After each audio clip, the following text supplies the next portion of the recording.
Next video. Which country has the worst manners? Etiquette expert answers questions. We've seen this guy before talk about etiquette. It's really fascinating.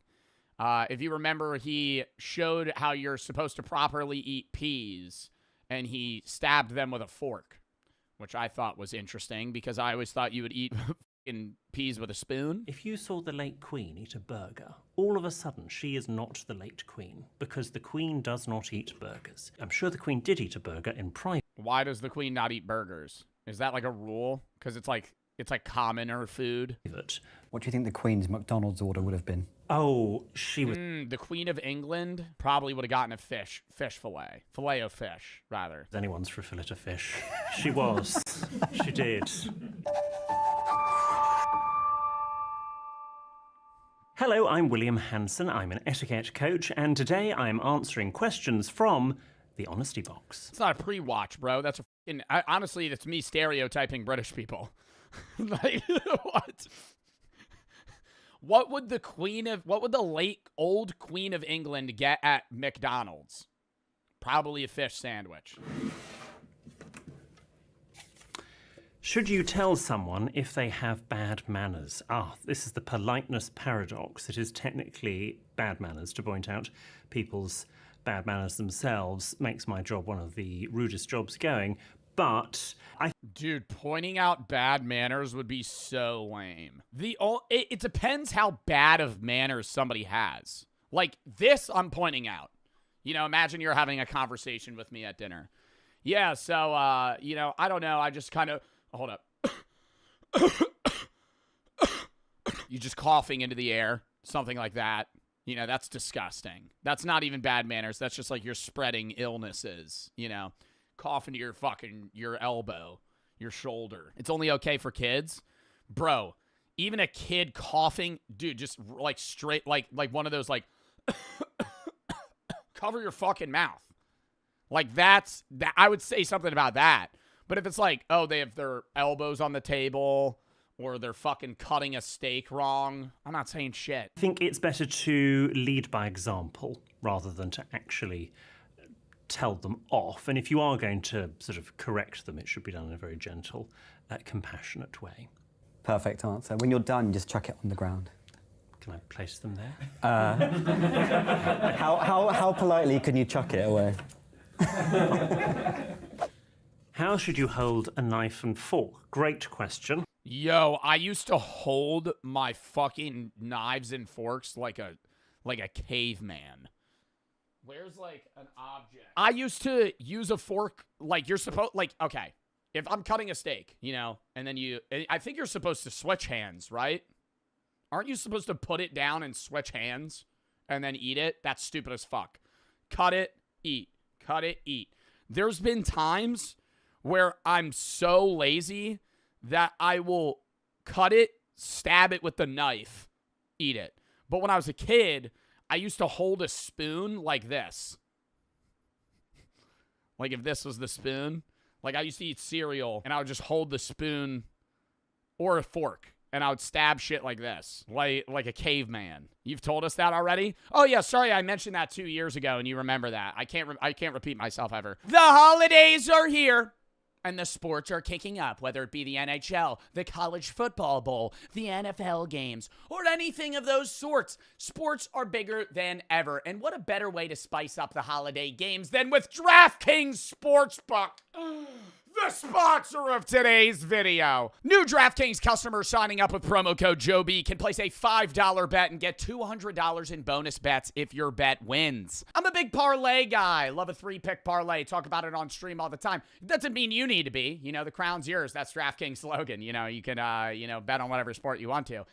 In whichever way you want to. That's why the crown's yours. Anyways, and if DraftKings Sportsbook isn't yet available in your state, you could still take part in DraftKings Fantasy. So sign up for DraftKings today. Link in description. Download the app. Use promo code JOEB at sign up. Place a $5 bet, and if your bet hits, you get $200 in bonus bets instantly. Thank you to DraftKings for sponsoring this video. And let's get back into it. Well, look what's in the honesty box for me already. Some very expensive looking cutlery. So conventionally, the fork was held in the left hand and the knife was held in the right hand. But this goes back to a right hand bias when you were not allowed to use your left hand. Oh my God, do left-handed people hold it the opposite way? Anybody that's left-handed in chat, do you hold the fork with your left hand or no? To write or to carry your knife, and that's not necessarily just a table knife, that was your sword as well. So there was very much a bias on the right hand. Today, it is if you are left-handed, all God's creatures, it's absolutely fine, they're all amongst us. You can just switch the cutlery. You still hold it in exactly the same way, and that is with your index finger going down the shaft of the fork, stopping just before the bridge, and your finger going down the shaft of the knife, stopping where the blade... Why does this shit matter? Who's fucking watching that? Like, I'm not going to a restaurant just fucking like, ooh, the index finger's a little too far up the neck of that fork there, buddy. That's not common etiquette. And the handle meet. So whether you're eating in a left-handed way or in a more conventional right-handed way, this is how you hold a knife and fork. And we want the handles of the cutlery tucked into the palm of your hand. We don't want them sticking out like so. And ideally, try not to hold a knife like a pen because you won't have as much control of what you're cutting. And that's when you get petit pois flying off onto your neighbour's lap. And nobody wants that. How do you say scone? Scone. Do you want any more on that? Why do people say it's scone and think scone is posher? I think people say scone because they think it sounds posher, like bone or cone, but no, it's scone. Although there is an argument. Oh my God, who cares? Who cares? What is a scone? I don't even know what a scone is. Is that like a pastry? Is that some shit that people eat for breakfast? What is a scone? Scone. A scone. It's a traditional British food. This is a scone. It looks weird. It looks like a fucking cookie, but like a biscuit cookie. Okay.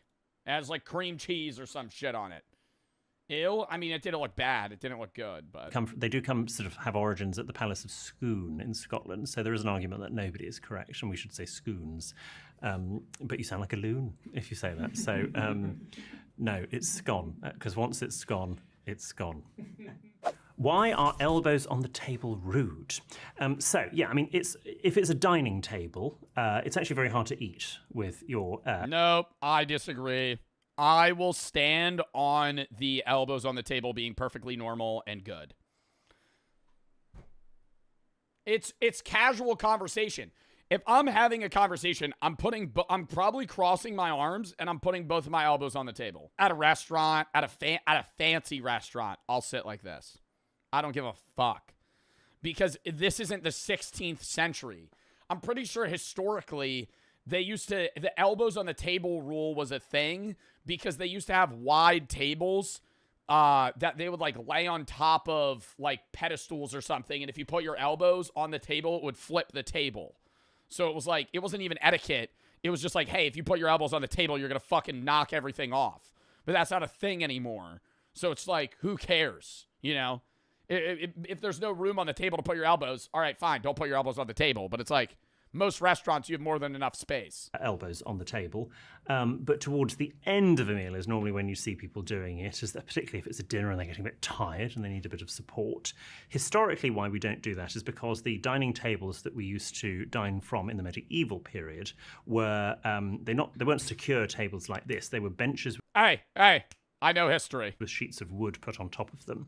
And the food was served completely differently from how it would be served now. And it was sort of put down almost like a big buffet down the middle of the table for balance and to secure it. So if you then started putting weight on another part of the table, you would tip the tables, and thus it was bad manners for you to put your elbows on the table. So, but I wouldn't even say that's bad manners. Like, manners is like this, like, posh, like richy rich way of conducting yourself at a formal dinner.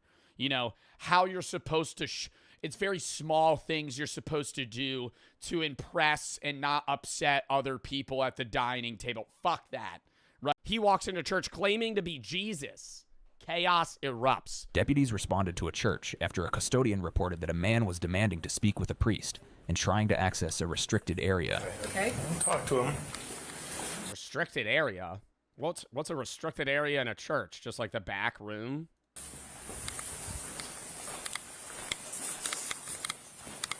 It's a very nice church.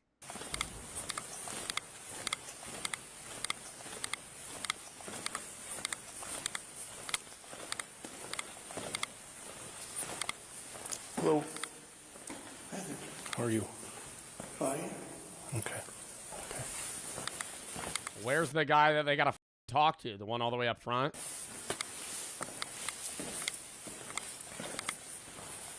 Hello, sir. Hey, Deputy Wolin to the Sheriff's Office. How are you? I'm alright. Okay, so what's going on? Pretty good, Jesus. How's it going? Yep, that's, hey, you see right there? That's me. Yeah, okay. You know who I am. We don't really need, we could skip the introductions. Today. I just need to open this. Okay. You're Jesus. Can't you just open it?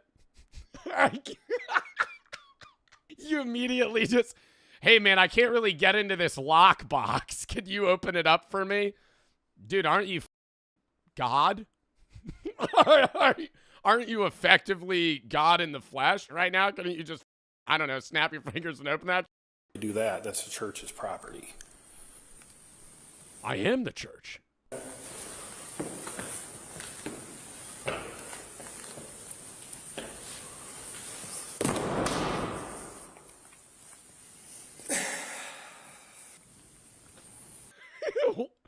Why did the cop not react?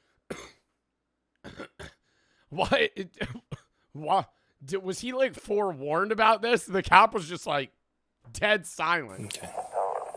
Okay. Okay. Just no. All right. Well. Here today.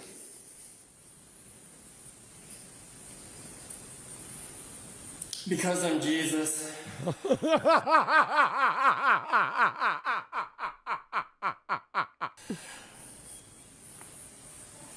Do you have some friends around here or something?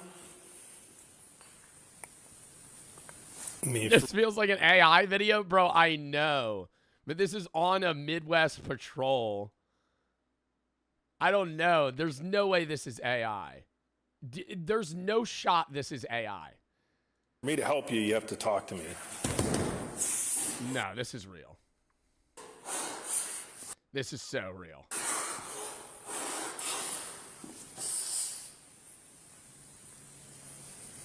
Do you think he's on drugs or something? Or is he just having like some sort of mental like breakdown? I don't understand what prompts him to just randomly assume he's Jesus. But that's not even uncommon. As fucking weird as that is. I mean, it's uncommon in terms of 8 billion people in the world. But it's like a very steady occurrence that people consistently claim to be a prophet of God and or Jesus every day. Like, there's one guy that's like, yeah, no, I'm actually Jesus. And they fully believe it.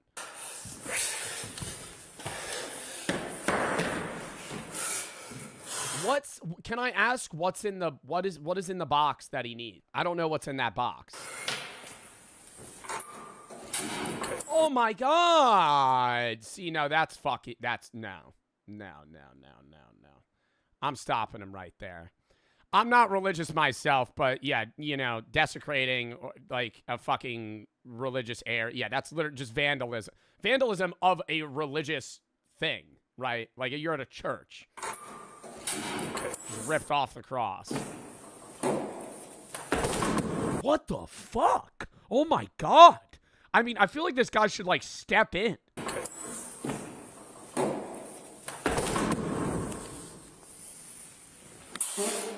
This was on my birthday.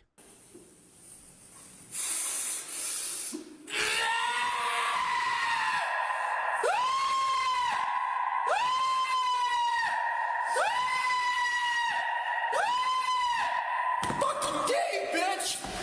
Whoa! Whoa! Get back!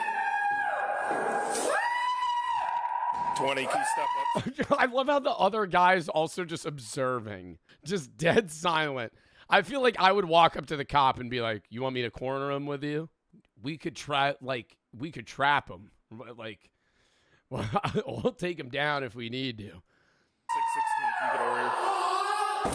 Bro, why does he keep... Dude, I feel like... honestly, I feel like the officer should fucking handcuff him He's gonna like crack his skull open doing that. He's like oh, did he just pass out? I got more people coming. He's on something. Yeah. Yeah.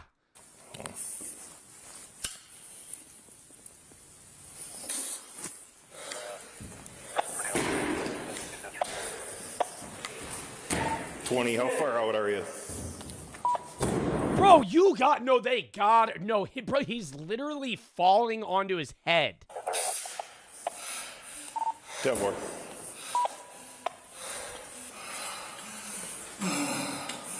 So he's dove a couple, 3 times.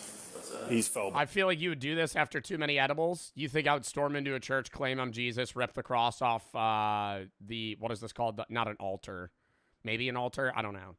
Rip the cross off that and then just repeatedly fall backwards. No, I think I would probably just kind of morph into a couch and watch Dude, Where's My Car? On something or other. He ripped the crucifix thing off the top of the thing there. And he just went and grabbed one of these things here and kind of came at me a little bit, but I shoved him off, and then he hopped back up there. So no. Why are we not asking him what he's on? Like, I know he might like the odds that he actually says is pretty low, but I mean, give it a try. I'd be like, okay, you're Jesus. What drugs are you on? I haven't been able to get anything out of him whatsoever. Stay away from me. What's going on, man? I'm Jesus Christ Almighty. I'm back with the sheriff. Fuck you. We're just trying to help you out. That's exactly what he would say. I think it is him, chat. Yeah, you're a devil. No, we're not the devil. The devil's not here, man. What's going on? You're the devil. Sorry, backing up, motherfucker. What's your name, dude? I'm Jesus Christ Almighty. Okay? What can we do? Back up. Is he going to perform a mass right now? Is he going to start doing a whole, oh, wait, there's another officer. Where the fuck did this guy come from? Back up. What can we do to help? I'm Jesus Christ Almighty. Okay, we got it. Nobody else needs to fucking die for their sins, motherfucker. Okay, we need to... No. Hey.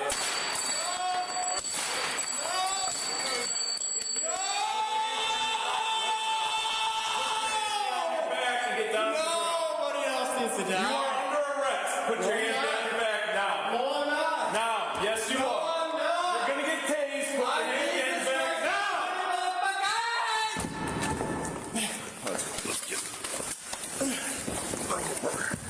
Hands behind your back now.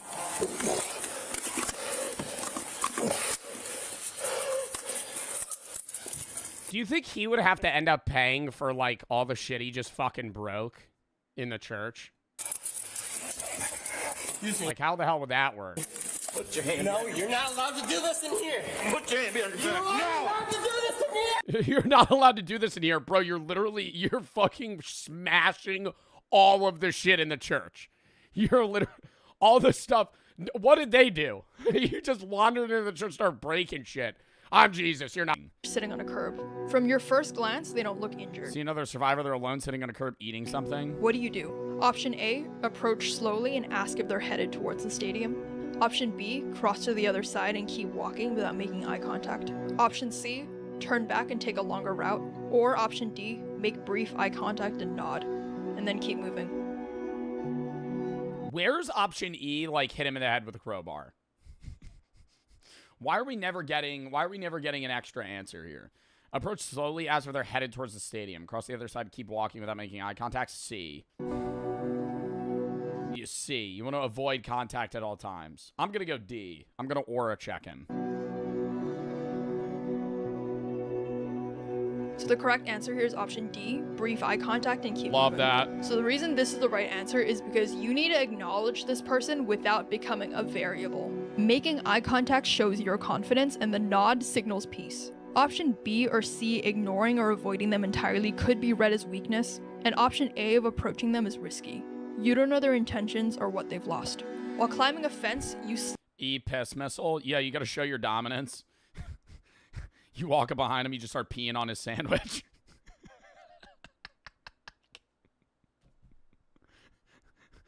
Then you give him the nod and you just keep walking. Slice your palm open on exposed metal. It's not deep, but it's bleeding. What do you do? Option A, cover it quickly with whatever cloth you have. Option B, wash and disinfect it before sealing it up. Option C, ignore it because it's too small Chop off the hand. to matter. Or option D, wrap it in plastic to keep the blood from dripping. B. So the correct answer here is option B, clean and disinfect it. So the reason that this is the right Pouring fucking mouthwash on it. answer is because any open wound is potentially an infection point, especially if you're touching surfaces or dead bodies. Every small cut matters in an unsanitary environment, and here you're protecting yourself from both regular and zombie-related infections. You find gasoline and a lighter in an abandoned garage. Do you rig a Molotov cocktail for Yes. zombie defense? Yes. Option A, yes, because it's an explosive distraction and it destroys the zombie on contact. Option B, yes, but only as a last resort. B. Option C, no, because fire spreads unpredictably and it draws attention. Or option D, no, it's better saved for sterilizing tools. Ooh, D. D. What?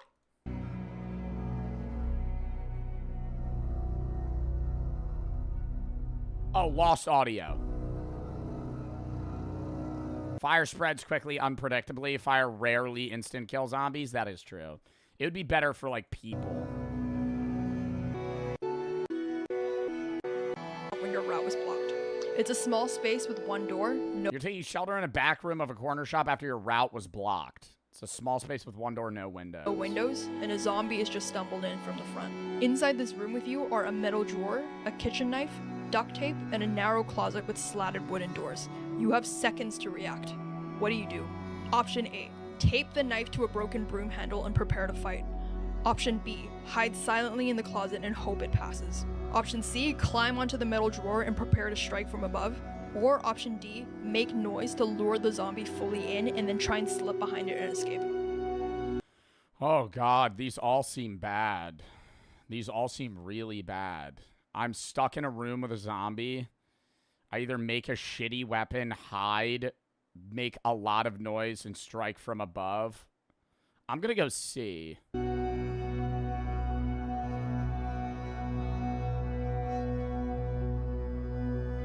So the correct answer here is option C, use elevation and timing. So the reason this is the right answer is because standing on the drawer gives you both height, force, and also angle to strike the zombie. As established Yeah, because you're going for the head. before, these zombies are slow moving, so if you wait for it to enter and then drive a downward strike where it counts, this is probably your best bet. Option A, making the DIY spear, is not a good idea because makeshift spears often are not going to hold. Did YouTube just break? YouTube's down? You're kidding. You're kidding. You're kidding. You're kidding.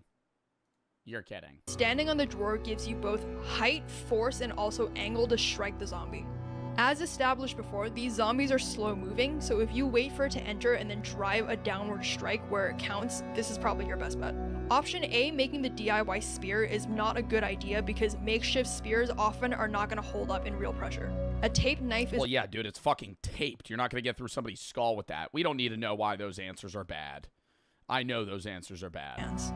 You fought off a zombie at close range. You're unbitten, but it blood spattered on your mouth and hands. What do you do first? Oh, God. What do you do first? Option A, wipe yourself down with a towel or cloth. Option B, rinse with soap and water immediately. Option C, disinfect your skin with hand sanitizer. Or option D, wait and see if symptoms appear. C. So the correct answer here is option B, rinse with soap and water. What? I would have thought, dude, like alcohol, like just get rid of it. The reason this is the right answer is because if the virus spreads through blood, then you have to treat it like a biohazard. Soap and water removes infectious material better than alcohol. And sanitizer can't neutralize any contamination in the eyes or the mouth. Speed matters here, so waiting to see if symptoms appear is also a terrible idea. So by this point, all of your clean water is gone. You find a puddle of murky water next to a corpse that's clearly been mauled by zombies. What do? Option A, boil the water because heat kills everything. Option B, filter the water with cloth and then boil it. Option Why is the music getting louder? C, avoid it unless you have proper filtration. Or option D, dilute it with cleaner water and hope it's safe. Boil like the music's like 200% right now. Boil it, filter it with a cloth, then boil it. Avoid it unless you have proper filtration. Dilute it with cleaner water and hope it's safe. C. So the correct answer here is option C. Avoid it Yeah, bro, the fucking dead zombie. A dead zombie's in the water without proper or filtration. next to it. Oh, fuck no. So the reason this is the right answer is because while boiling is effective against bacteria, it's not effective against all viral agents or chemical contaminants. And you don't know enough about zombie blood to know if it contains persistent infection particles. Option B, filtering with the cloth and then boiling, is also a bad idea because filtering only removes debris but not pathogens. You're inside a store with broken glass on the floor. A group of 4 zombies wanders in from a side entrance. They haven't noticed you yet, and you're crouched behind the checkout counter. What do you do? Option A, crawl quietly against the back wall to the emergency exit. Option B, stay completely still until they pass, even if it takes hours. Option C, throw a metal object to the far corner and sneak out the front. Or option D, try and separate one from the group and take it down. B. Because there's glass everywhere. Any distraction won't work. So the correct answer here is option C, use Fuck! noise tactically. The reason this is the right answer is because zombies react to sound, and you don't want them investigating your section of the store. Throwing an object quietly obviously creates false noise distraction, and it also gives you a chance to exit. Yeah, but there's glass everywhere. Why are you saying there's glass on the floor? I'm getting baited. Option B, waiting, was a valid answer, but it's a gamble on your time. And option A is a bad idea because if you can remember from the scenario, there's glass on the floor, and crawling on glass is just risk. Option D, engaging one, is dumb. You should probably know that by now. You should always avoid confrontation if possible, and remember there's a group of zombies. Unless I got a fucking gun with a silencer. Other ones will hear. Dead. So you continue making your way to the stadium. You're almost there. When you're 2 blocks away from your destination, you realize that someone is quietly following you at a distance. They haven't called out yet. What do you do? Option A, call them out and ask them to identify themselves. Option B, pick up your pace, make several turns to test if they're tracking you. Option C, stop abruptly and wait for them to catch up so you can confront them. Or option D, turn around and start walking towards them to intimidate them. Stop abruptly and wait for them to catch up so you can confront. B. So the correct answer is option B, change your pace and test if they're following you. The reason this is the right answer is because if someone's following you silently, you should never confront them directly.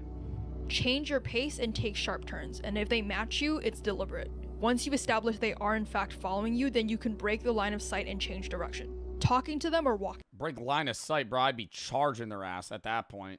towards them gives them control, and you need options here that minimize risk. So you've just changed pace and you've made several Bro, I don't know. I feel like the fear factor on humans is so different, bro. Some guy's following you from a distance in a zombie apocalypse. You just turn at him and just fucking run at him like a maniac. Like he's gonna imagine somebody does that to you. Like you're planning on attacking that guy and that's how he reacts. You're now vulnerable. You're running away.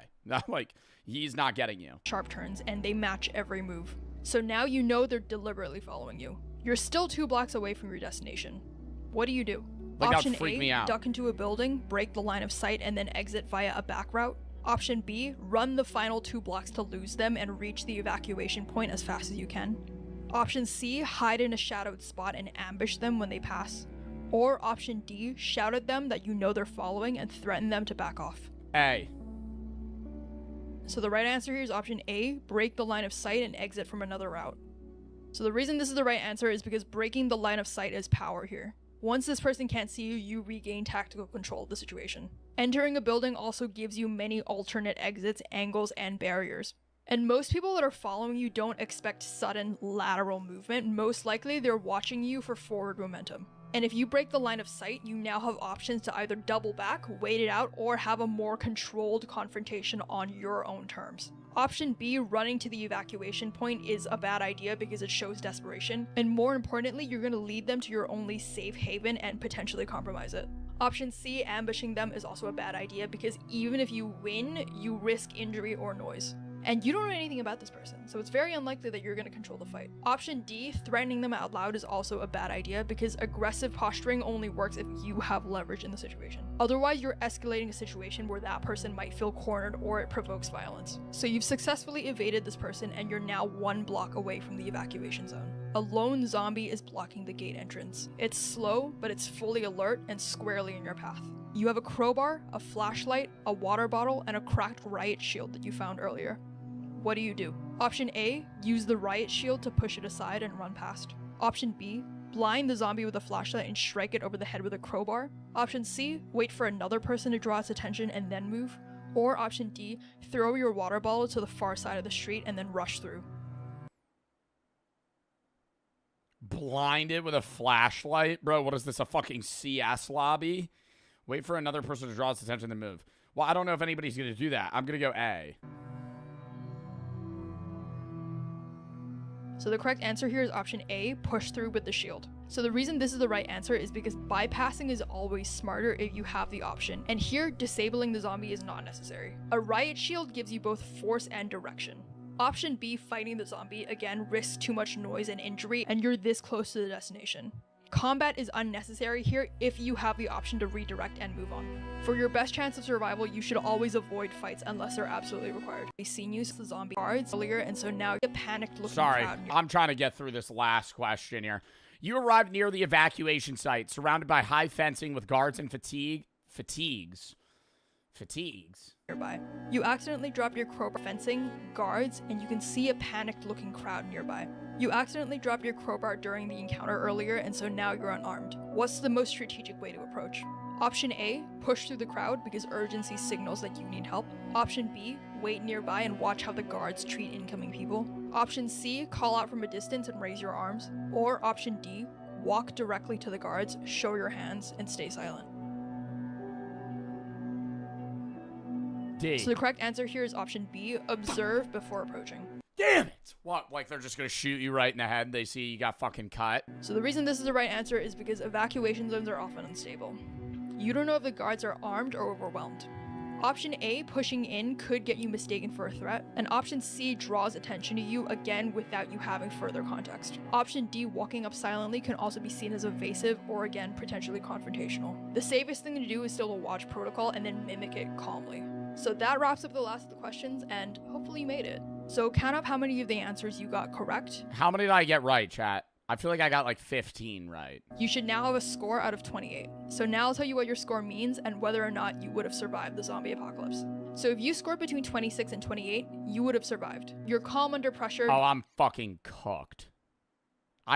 Maybe I got 17 to 21. You're tactically sharp, you're rare, and you're adaptable. Most likely, you would have lasted months into this outbreak, maybe even years. And you're the kind of person that other survivors want to follow. If you scored between 22 and 25, then you most likely survived the initial outbreak and you navigated long-term danger pretty well. You made some mistakes here and there, but luckily it was nothing fatal. With a good group, you're likely to survive. If you scored between 17 and 21, you'd likely scrape through the first wave, but stumble very often. You probably wasted unnecessary energy and you took unnecessary shortcuts. Survival for you is possible, but you'd need luck and good alliances. That's the gamblers section. All or nothing. If you score between 12 and 16, your chances are unlikely. You're likely a liability to your group, you burn through supplies, you draw noise, and you probably also A burden to the group. Okay. yourself. Unfortunately for you, surviving past the first few weeks is unlikely. And finally, if you got 0 to 11, then you're a casualty on day 1. You probably wouldn't make it through 24 hours, maybe not even the first hour. Most likely, you'll be one of the first bitten and also first remembered in the what not to do in survival briefings. Thank you for watching this. Remember, bro, they're gonna forget your ass if you die fucking day 1.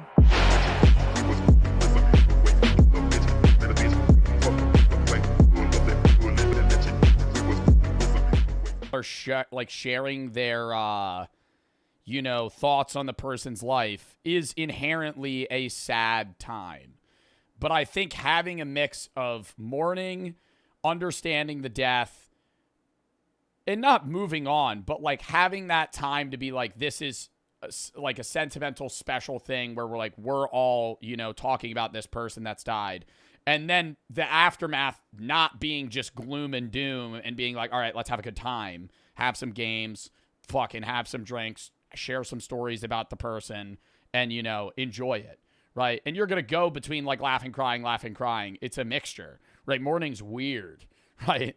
Like, that's just how it is. Our friend GB. So really, there are professional mourners, people getting hired to cry at funerals? That does exist in some cultures, and it does exist right here in the United States. Oh, that's very weird. What? You could pay to have somebody come to your funeral and cry? Like fake cry? Cultures put a premium on outward expressions showing how much we loved the dead. In Ireland, for instance, they have what are called keeners. So it's a particular type of musical lilting wail. I don't know if I'd want to hire professional mourners for my own funeral. I would kind of like the idea that people can show their emotions. I think that is a very good thing, and maybe it's the case that having those professional mourners kind of move those sorts of emotions forward. Here's a question from Em. Yeah, but I'm gonna be like, I don't even know that guy. That's John. We just paid him $1,000 to fucking show up and cry. Who is he? He doesn't even know him. He doesn't even know the guy. What? I would get mad. That's how I'd get in a fist fight. I'd tell that dickhead to leave. I'd be like, what do you mean?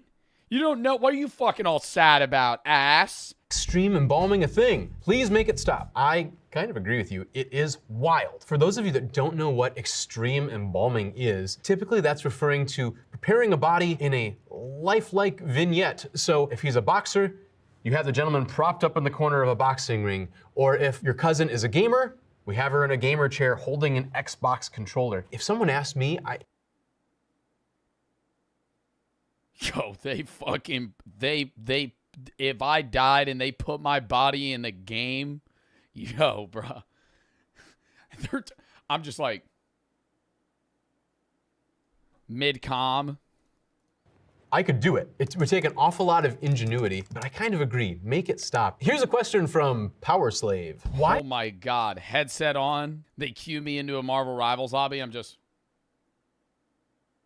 A lot less drab. I think the primary reason is oftentimes they're very old establishments, so they've been in a community for a very long time. You might hear the term funeral parlor when funerals moved out of a person's home, held in their parlor, and into somebody's business setting where everybody could gather and pay their respects. So when you have the prerequisite of being a parlor, you do tend to have 19th century accoutrements like big drapes and overstuffed chairs, and maybe some of those haunted mansion-esque things that you might think are creepy. Here's a question from Pal. Do morticians need to take a mental health and stability examination to get their certificate? And do you have free access to therapy? We do not have to take a mental health and stability exam. I do think something like that would actually be helpful in the future for people in my position. I also do not have free access to therapy. When you work around a great deal of death, you learn to kind of handle death. And I say handle because I've never really acted. I mean, I'm also going to say that I think being a mortician would probably be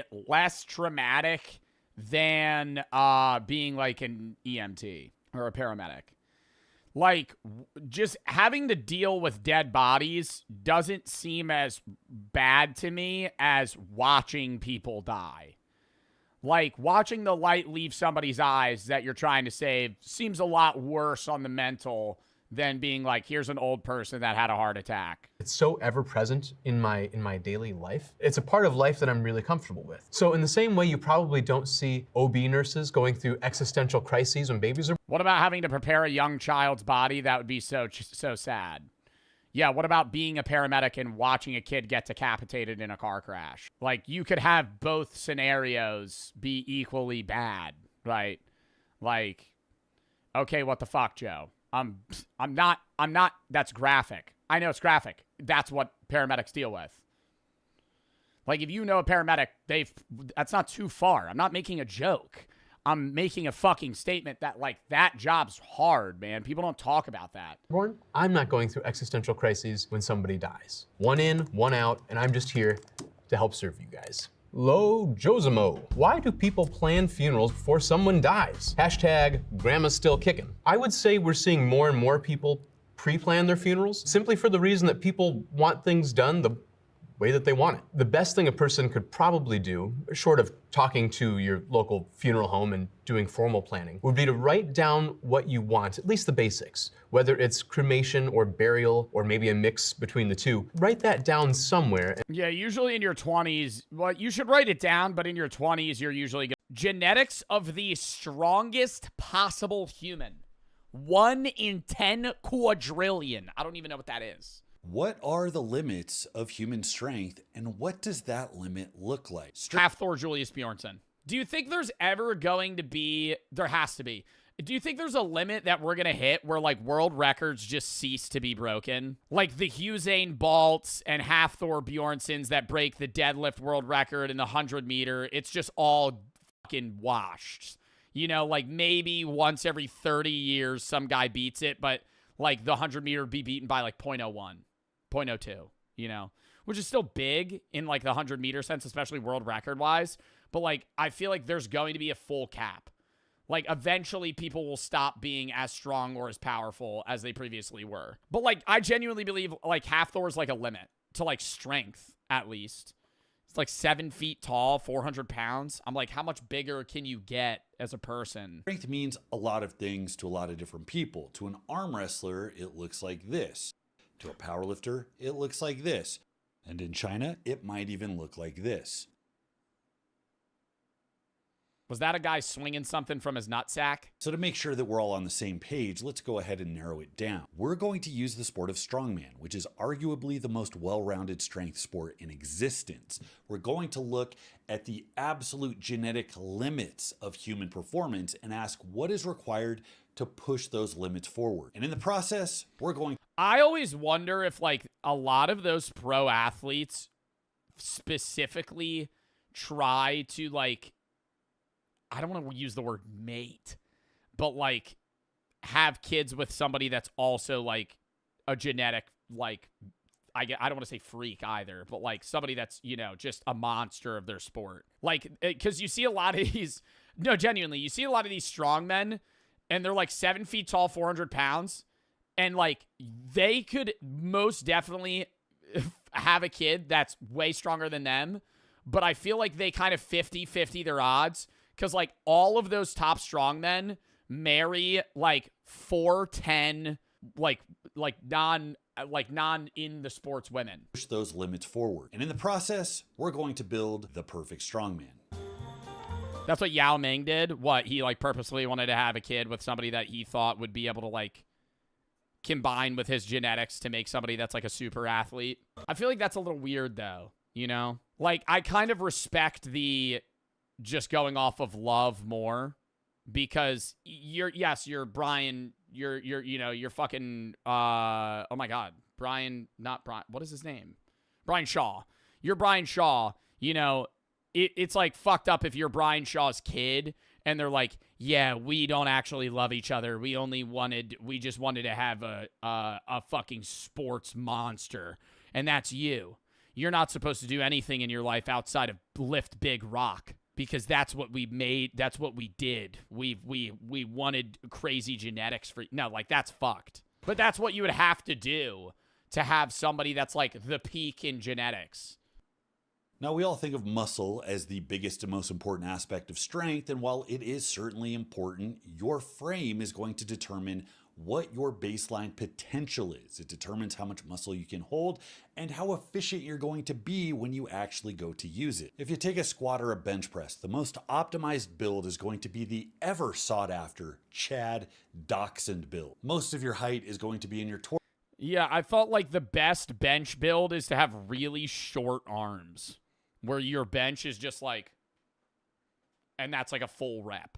Most of your height is going to be in your torsos, and your legs are going to look like little malformed nubs. Now, what the fuck? Hyper-optimized Hobbit builds have broken the sports of powerlifting and Olympic weightlifting. This actually isn't very useful in day-to-day life. It turns out that the perfect strongman build is going to be two things. Tall. Just big as fuck.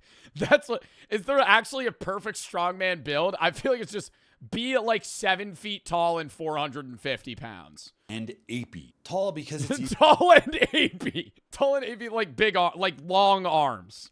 Like, they're tall and also have very long limbs. Easier to load to high platforms when the platform is at your belly button. It also gives you a longer stride for moving events, and it potentiates more mass. I know many of you are already feverishly typing pound for pound in the comments, but stop and think for a minute. If you had to ride a bird, you wouldn't pass up the ostrich because a roadrunner has a higher DOT score. We're talking about limits, and that means maxing out the things that push those limits further, and with strength, that means being big. Capiche? So those prototypes in strongman have already existed with Hafthor Bjornsson, Brian Shaw, Tom Stoltman, all men that are 6'8" or taller and weigh on the order of 200 kilos at their peak. Now, height is distributed 200 fucking kilograms, chat. You can't get bigger than that and reasonably be able to fill that frame. You know what I mean? Like, genetics of the strongest possible human. When you see guys that are like above 7 feet, like NBA players, even ones that are bigger, like, a lot of the time they don't fill out because they're more lanky because they're just fucking so tall. And even when you're like this big, dude, everyday life, like, yeah, you could have the genetically most strongest possible human there. They're not going to be able to fucking do anything. They can't fit in cars. They can't go on planes. They can't fucking fit through door frames. Everything needs to be custom built. They have to order their shoes online from a fucking factory directly where they're going to have some guy fucking sew his shoes for him. Bro, Wemby is he's not like lanky how other NBA players are. How old is Victor Wembanyama? Or not old, tall. 7'4". He's big. Like, honestly, chat, he's thin, but he's like pretty jacked for somebody of his height. Like, but that's what I'm saying. This guy's 7'4". He would never be 450 pounds. Like, he has the tall, thin build. He's not 7'4", he's 7'7". It said he was 7'4". Is he really 7'7"? No, it says he's 7'4". He's not officially 7'7". He's officially set as 7'4" for the San Antonio Spurs. Anyways, either way, like, when you're above 7 feet tall, like, you just can't fill out your body. It's hard. Even if, I mean, these guys are on fucking copious amounts of steroids. So, you know, you could put that into part of the process. But a bell curve. He's still growing. Does he have Marfan syndrome? In the population, there are going to be a lot of people centered around the average global height of 5'7.5" for men. And every inch increase in height becomes exponentially more rare. Be sure to remember this in the event that you see my wife on the street so that you can remind her that her husband is in fact a tall man.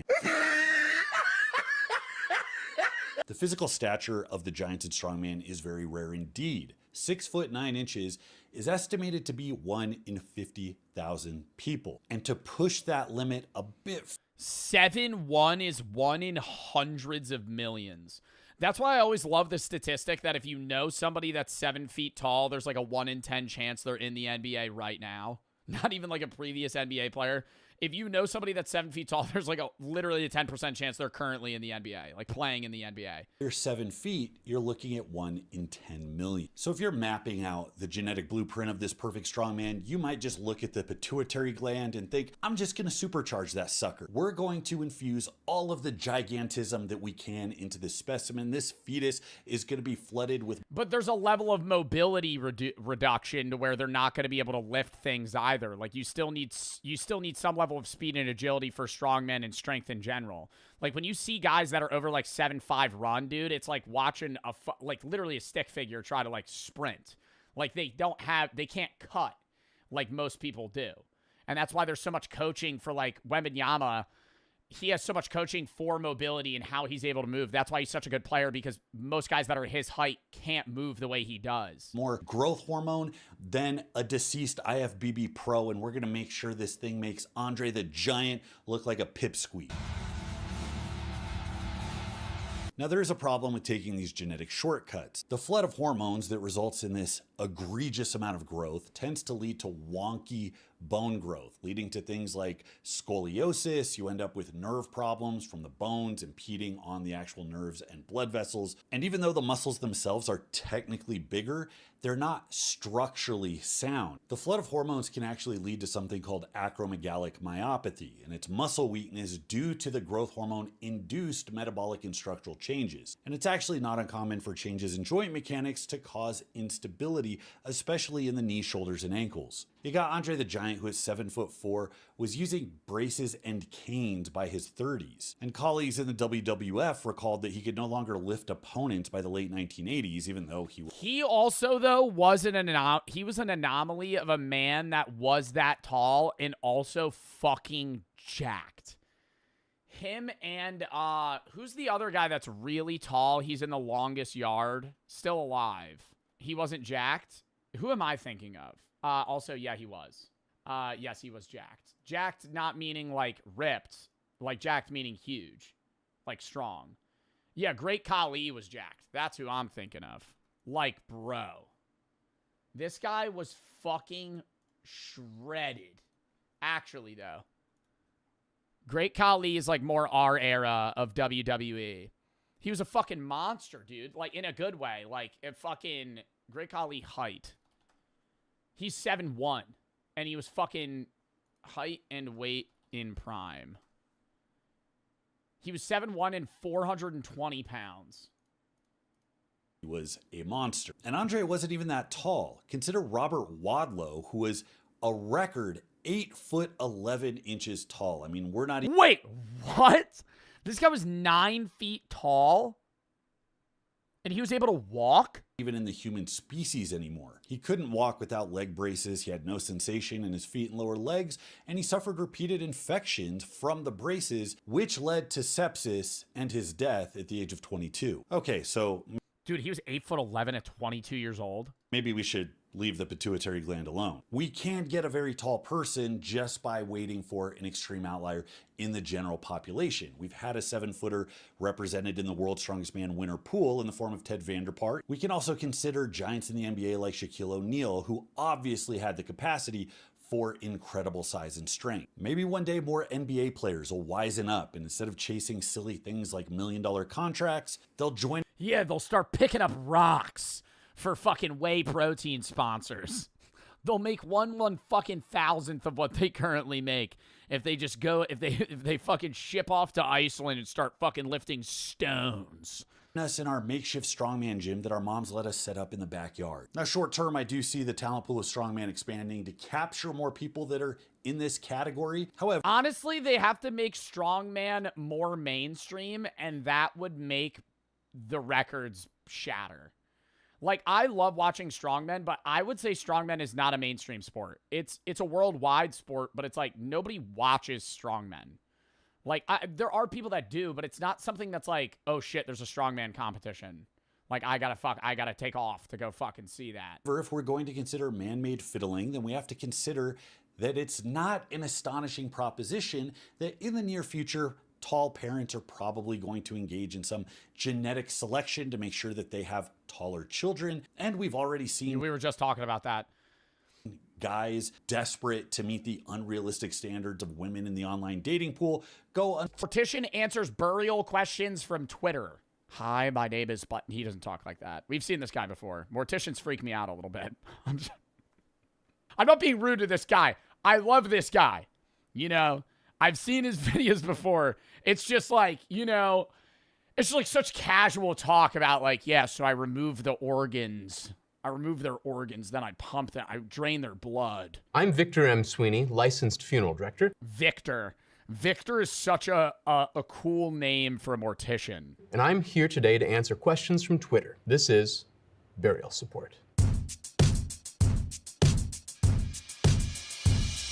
DZ1B21. Why the different shapes of caskets? Typically in the United... We got mother with wide bodies. You got mother with skinny bodies. You might need to buy an extra large casket for a motherfucker. You ain't know he got wide shoulders, you know? You might need an extra tall casket. Somebody got a wide body, not this way, but this way, you know? When I saw my grandpa's casket, it looked kind of normal. He kind of looked shrunk. I don't know if the blood draining did anything, but like, I don't know. The way they had that motherfucker when I was looking at him, I was like, you're like about like 5'9". You look about like 6'1" when he was not dead. Body, we talk about a casket. A casket is rectangular. Oftentimes in other parts of the world, you're going to see what's called a coffin. So a coffin is what we might call anthropoid shape, narrower at the top where the head is. I still can't get over the fact that in parts of Hong Kong, you rent a burial site and then they exhume your body after like 6 months and then burn you. I'm like, what's the point in getting buried? Is wider at the shoulders and then narrow down at the feet. Other countries around the world tend to use coffins, and we use the term What if I'm built thick? even colloquially here in the United States. So when you hear someone talk about grandma's in the coffin, odds are good she's in a rectangular casket. Lamia 233, can you spread ashes anywhere, or are there legal restrictions on that? This is such a good question, and it's one I'm asked all the time. Typically, a state does not really have a vested interest on what you do with human cremated remains. So you could scatter them essentially anywhere you like. In my state, a family has visitation. I'm just in the middle of middle of the Super Bowl. Woo! Yeah! Rights where a person is scattered. It's like everybody's like, oh, is it snowing? So if you scatter grandma in the bed of her garden, you end up with visitation rights to that flower bed in perpetuity. You can also do other things with cremated remains. Wait, what? If I spread ashes somewhere, I get to go there forever? You can have them made into jewelry. You can buy small keepsake urns. I've heard that you can press them into records. There are all sorts of things that you can do with cremated remains because they are simply pulverized. Not funny, Joe. Everybody dies, man. And they're inert carbons. Everything that is organic in them is gone. It's not going to feed a tree, as people commonly like to think, but you can do with them mostly whatever you wish. Here's a question from Plucky Duckling. Are funeral pyres and Viking funerals a thing anymore? There is one place, Crestone in Colorado, that does allow a funeral pyre. So that does exist, but you have to I would love to get that shit, bro. Isn't that where they light your body on fire? live in a very specific locale. A funeral pyre, as we're thinking of it here, is usually a large pile of wood or other flammable material that a body is set on top of, and then the whole thing is set alight. As far as Viking funerals, this is kind of a misnomer. You're probably thinking Yeah, where they float you out on a ship. of putting your loved one in a boat with their hands on the pommel of their sword and pushing them out into the lake, shooting flaming arrows at it until it goes up in flames. Viking funerals actually weren't like that. They were buried with their sword in boats and all sorts of grave goods, but the boat was dragged on land and buried intact.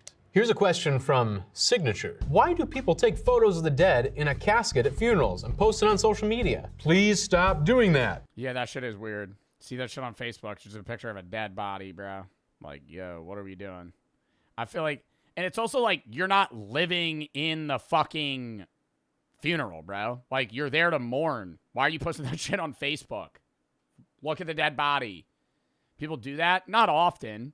But yeah, there's people that fucking do that. Interesting thing, in most places, the right to take a picture of the deceased falls to the family. So they can either allow it or disallow it. But I agree. Yeah, if you're the direct family member, who gives a shit, right? Like, it's up to you. It's your family's funeral. You get to decide.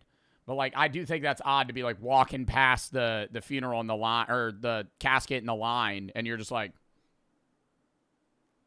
rip. Post that to the story.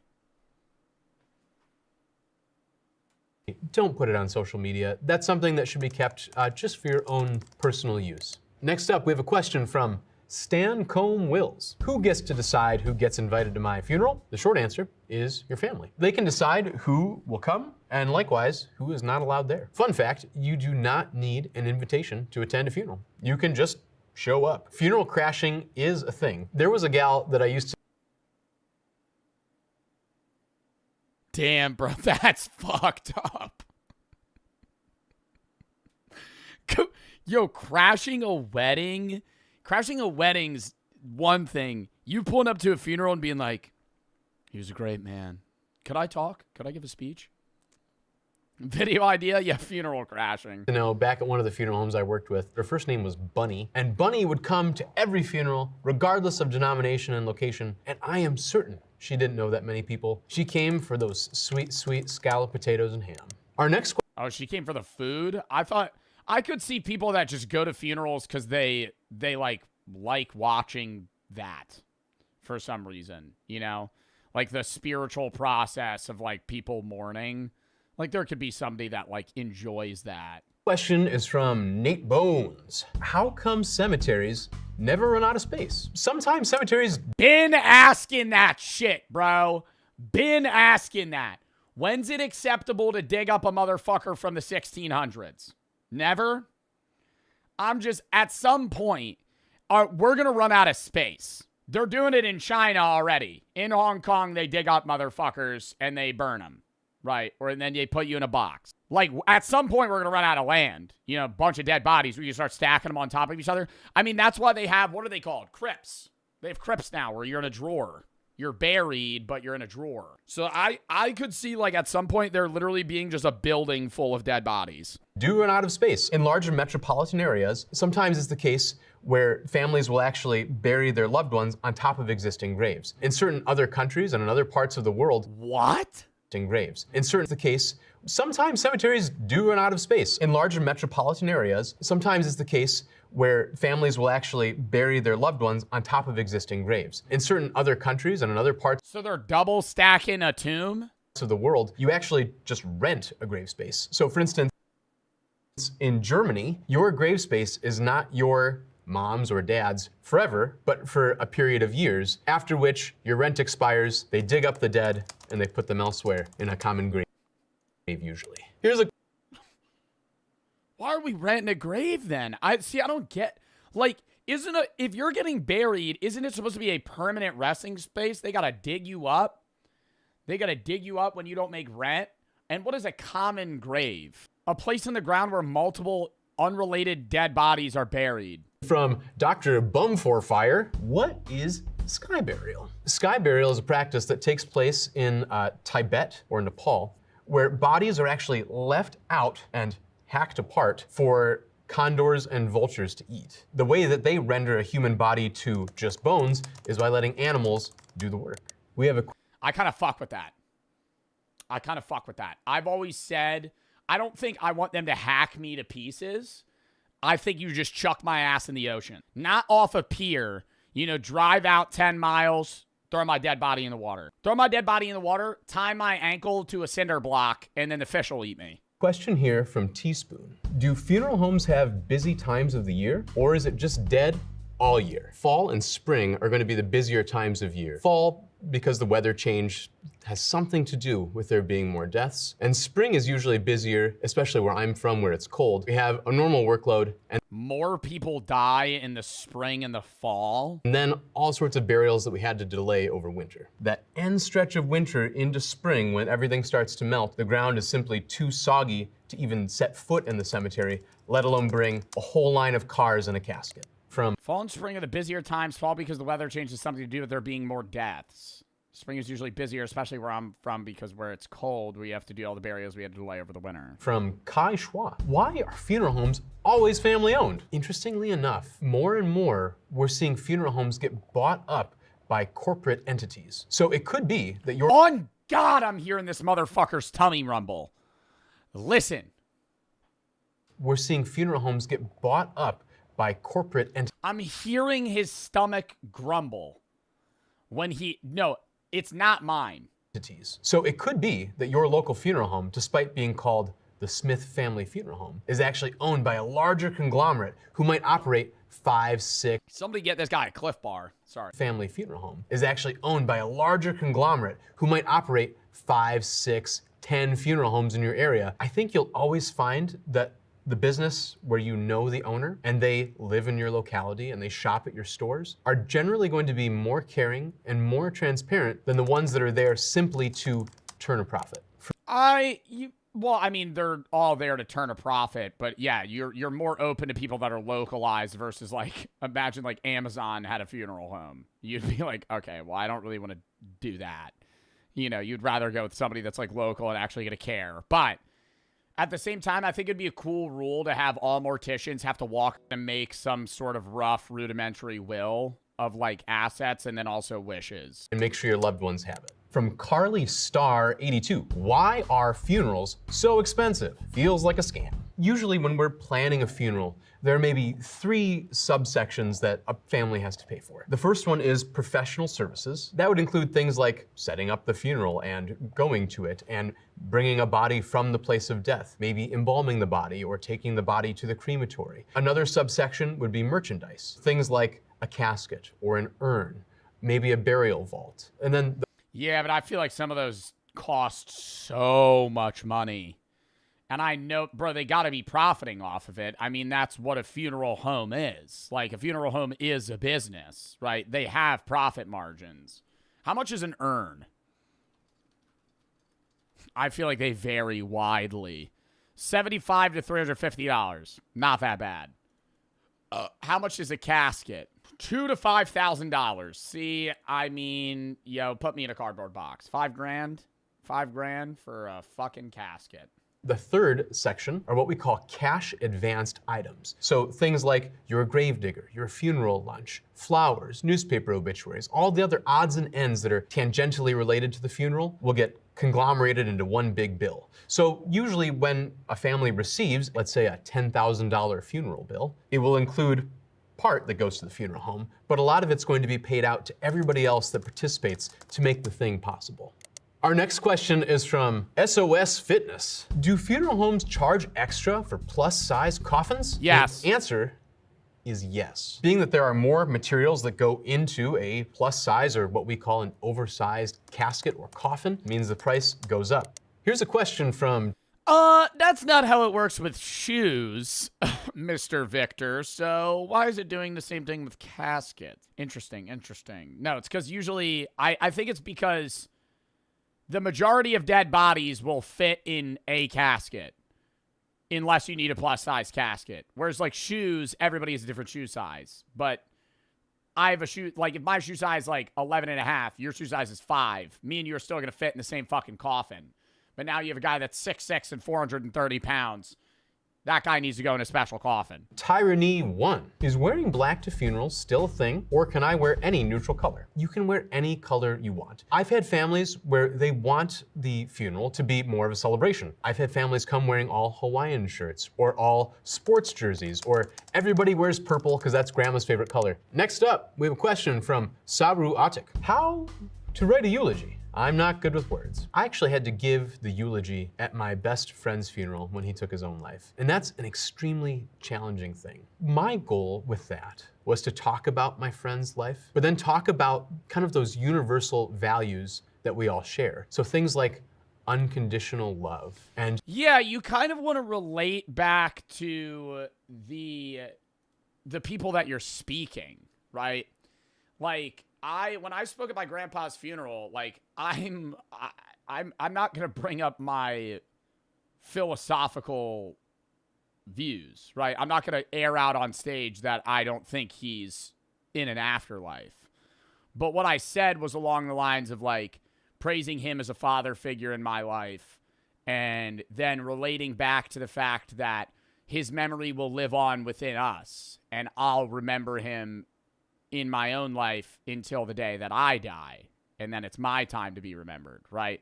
So it's like I'm still sharing my view, but something that's relatable to everyone regardless of what specific beliefs they have. And then it's just praising that person's life and, showing that you are remembering them. what he taught me about patience. Those are all universals that I think we teaching is a big thing, like a lesson you've learned. Can all understand, and those are really, really good topics for a eulogy. Here's a question from Return of the Goth. Is it a Southern thing to pull over out of respect for the dead for a funeral procession? Or do you all who are elsewhere do it too? It has always confused and irritated me. They're dead.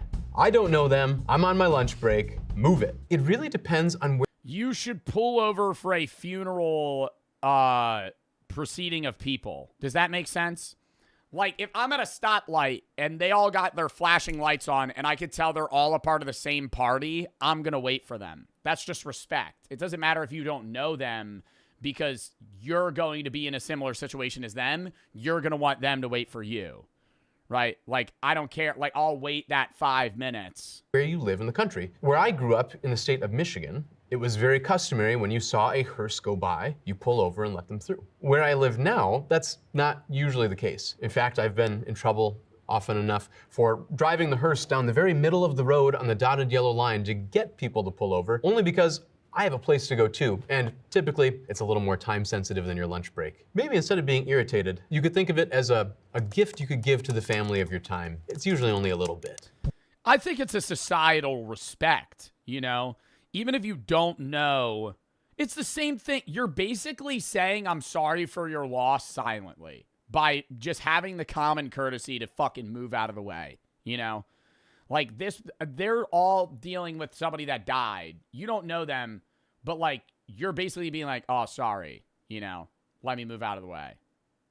Not make your day worse. Why would you have a luncheon for a funeral anyway? Hashtag doesn't make any sense. There is something really nice about getting together after the fact when the work is done to just sit and relax and fill our bellies. I think inside all of us, there is this certain caveman aspect. We bury our dead and we put them away for a time. And then we also gather together and eat and drink and make merry. And I found that having that opportunity to gather and to eat and to drink and to share is really, really valuable. Yeah, bro. It's like the time you got to spend with everybody else, you know? I think that's like having the luncheon, having the stuff that's not sad after the sad funeral is nice because then you're able to share the time with the person that brought all of you together. Or it might even be the person that's the reason that you're alive, right? Like that's one of the points that I made, like in a eulogy. Like if you're a descendant of somebody that died, one of the biggest things that you could always say that people just relate to is like, hey man, like I wouldn't even be speaking at your funeral if you didn't exist. Like obviously my grandfather's not directly the reason that I'm alive, right? Comparable to my father and my mother. But like if he didn't exist, I wouldn't exist. Oh, why am I here? No, I need to get out. No, I need to run. Push me down, please. I need to get out of here because I need to save your guys' lives. I need to go. Can you release me? I need to run away. Sit down. There's no. Yes, master. Why are they watching him? Why don't they just walk? Like, why are there like three? I feel like they're doing this for entertainment, bro. Like, if I'm him, if I'm one of the cops, just walk away. Just let him sit in that fucking chair for like 3 hours alone. Wait, do you guys like Logan Paul? Jake Paul? Who brought up Jake and Logan Paul? Oh my god. Oh my god. Wait, holy reference. Paul. Go. What's your social? Why did he just bring up Logan and Jake Paul? What the fuck? What? That is so random. Why'd they cut that out? I wanted to know what he said. Down. There's no. Yes, master. Have you heard of Prime? He just starts like a huge side conversation. So like, what do you think about Lunchly and how it's basically just like a duplicate of like Lunchables? Do you think that's like a good business idea? Or I heard there was like moldy cheese or something. I don't really know. I've been thinking about getting him. I always see him at Walmart, but I never really know if I want to try him out. Wait, do you guys like Logan Paul? Jake Paul or Logan Paul? Go. Oh my god, if I'm choosing between the two? Oof. Social? I don't know my That's a hard one. social. You done it? How many orgies have you guys been in? You 4. Dude, Logan's just such a great heel in the WWE. Tell me. He just needs like therapy right now. Although the family believes Shion is harmless, officers still have a duty to... Wait, he said the N-word? No, he didn't. How many orgies have you guys been in? Ooh. Jake Paul or Logan Paul? Go. What's your social? I don't know my social. You done it? How many orgies have you guys been in? You 4. Tell me. He just needs like therapy right now. I would air a 6'7" joke to him right there. See how he feels about that. How many orgies have you been in? Maybe 6. Then you see him go. You snap him out of it. How many orgies have you guys been in? You 4. Tell me. He just needs like therapy right now. How did somebody just gigify the emote of Logan Paul in the Japan forest? Although the family believes Shion is harmless, officers still have a duty to determine the credibility of his reported threats. You keep saying March 8th at 12 o'clock. What's the significance? Nothing's gonna happen, guys. It's all a act. Look into my eyes and lie like I lie. You're safe. What's your problem with people on marks? Oh, is that the workplace? So you said you want to kill them all? Yeah, but then they'll die. Again, you're supposed to torture me today. And you don't choose to torture me, I'm literally going to kill you all. This is the last chance. If you don't shoot me right now, I'm going to kill you all. And if you don't kill me right now, I'm going to kill you all. Five. No, dude, this is the place where I'll be awakened, you idiots. I need you to take it off with me, because I'm not going to do it. Good boy. As the immediate high cortisol. Oh my God, stop. No, that would get me. That would get me right there. None of the other shit would piss me off, but right there, that'd fucking get me. Oh, I know, I can't take off my shirt. Good boy. Oh. officers get Xi'an dressed into his new They getting punched in the nuts, man. county-appointed wardrobe, a revelation seems to wash over him. Oh, wait, am I gonna go to prison? My children will kill you all. Let's go! No way I'm gonna do this with you guys. Let's go! Oh, don't touch me, you little. According to police reports, once in his cell, Xi'an continued his volatile behavior, removing his clothes, piling them in a corner, and urinating on them. He danced What? He took off all of his clothes and started peeing on them. in his cell. I've been there before. Xi'an continued his volatile I've been there before. behavior, removing his clothes, piling them in a corner, and urinating on them. He danced, screamed, sang, and shadowboxed, and at one point attempted to break Not that crazy. the cell's surveillance camera. Okay. He also stuffed his bedsheet into the toilet, flooding the cell. Wait, what? He took his bedsheet, stuffed it in the toilet, and continually flushed it. To the toilet, flooding the cell. Eventually, as he began to calm down, Xi'an requested a Bible. A search of the father's car and Xi'an's bedroom was completed, but no weapon was ever found. A correction officer reported the day after his arrest, Xi'an admitted to him that he consumed shrooms the day before and had no recollection of the previous night. How many mushrooms? Bro, I've taken mushrooms 10 times. I haven't done like a heroic dose, but never in my life have I tripped and then been like, oh, I'm gonna kill people. That's like a horrible fucking turn of events. Maybe that I could see that, but if he was actively on them. On March 8th, he advised Theo Young that he could consume shrooms on March 7th. Not remember being in the jail the previous night. Oh, so he's saying he was on mushrooms while he was in jail. Maybe? Shrooms do not do that. I knew a guy in college that was friends with somebody that took heroic doses multiple times, went insane, and started taping dog treats to the ceiling to save his life. Like, there's like, that could happen. It can happen. You gotta be like the wrong dose with the wrong person. There's crazy shit. I know a guy. Yeah, I do know a guy. Consumed shrooms the day before and had no recollection of the previous night. He wasn't a friend. He was an acquaintance in class. Better put it. I don't remember his name, but he told us the story about that. Who's the guy? Don't know him. It was in my History and Modern Philosophy 2 class. He sat one row in front of me and one row to the left of me. I talked to him every day, and when we got on the topic of shrooms, he said that his friend took multiple heroic doses and started taping dog treats to the ceiling, and now he can't hold a job. Xi'an was banned from all Mark's properties. If you give me water, I'm gonna kill you. If I give you water, you're gonna kill us, but even though you requested water. Yeah. According to court records, Xi'an Park was charged with 2 counts of harassment with a bodily substance, 2 of aggravated menacing, 1 count of vandalism, and 1 count of intimidation. After a psychiatric evaluation, Xi'an was found not guilty by reason of insanity. Get the full story without the Yeah, I mean, if he took shrooms, that actually explains it somewhat. It really depends how much. Like, he could not have been with it. Like, if he took, like, a heroic dose of, like, fucking penis envy or, like, enigma mushrooms, yeah, you'd probably lose your mind for, like, 9 hours. But, to the point that he ends up getting arrested, then I feel like he would be, like, curling in a ball rather than living in that, like, I don't know. Maybe he did think he was in like a reality where everybody was going to die at midnight. Like, he could have convinced himself of that, but he was texting his coworker that he wanted to kill everyone. And days prior, he was already threatening about a gun. It like half explains it. I hope he's mentally okay, man. Genuinely. That's pretty scary. Somebody said shrooms don't do that. He is undiagnosed, needs intense medical treatment. I think if you have, here's the thing. People that take, no, shrooms won't do that in itself. But if this guy is already undiagnosed with like, not saying schizophrenia, but say this guy is undiagnosed with like multiple medical disorders, and then he takes mushrooms, those are going to get amplified so drastically. Like, that's why it's like, if you're like predisposed for like schizophrenia, you're not supposed to ever take hallucinogens because it could bring it out early. Like, say you have a parent that has schizophrenia.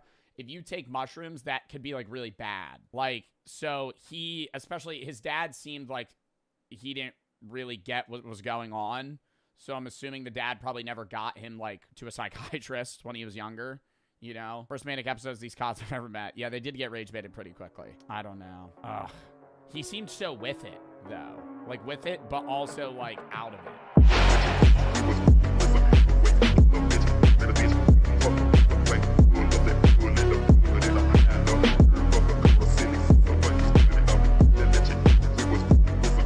The room should already have its own mini storage. Okay, so you've made it to the end of day 1.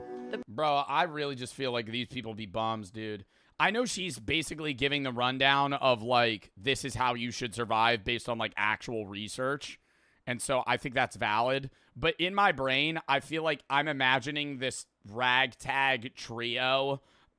All right, guys, we got to set a fallout room for us to sleep in. Everybody move the open cans full of water. I feel like I'd kick that door down, fucking karate chop all of them in the neck, instantly kill them, and then steal their shit and walk out. Like, I really don't think this group's lasted more than a week.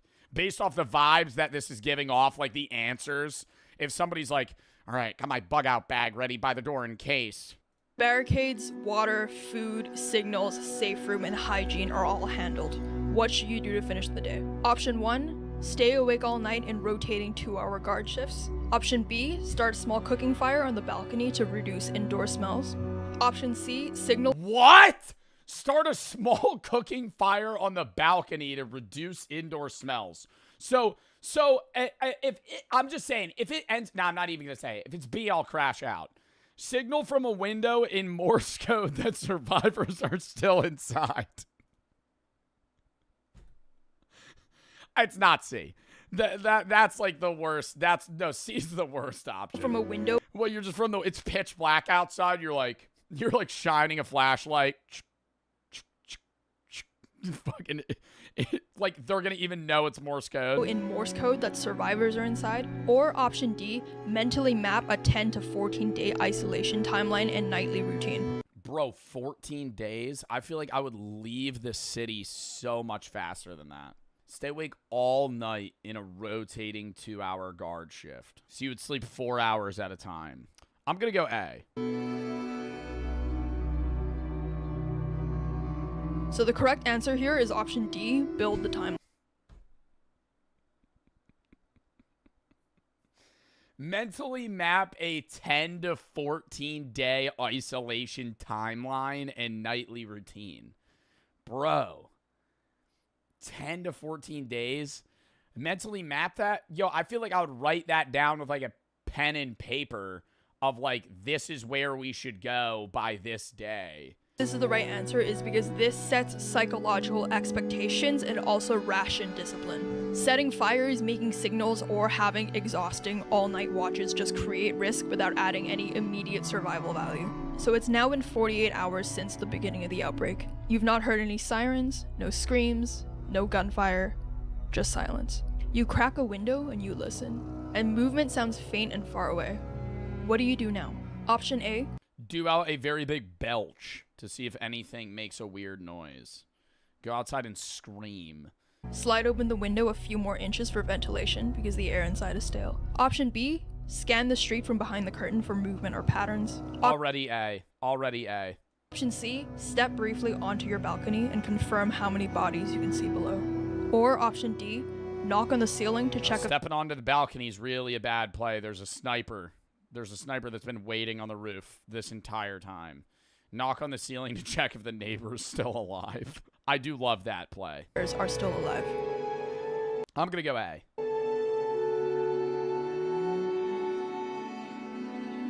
So the correct answer here is option B, scan the street.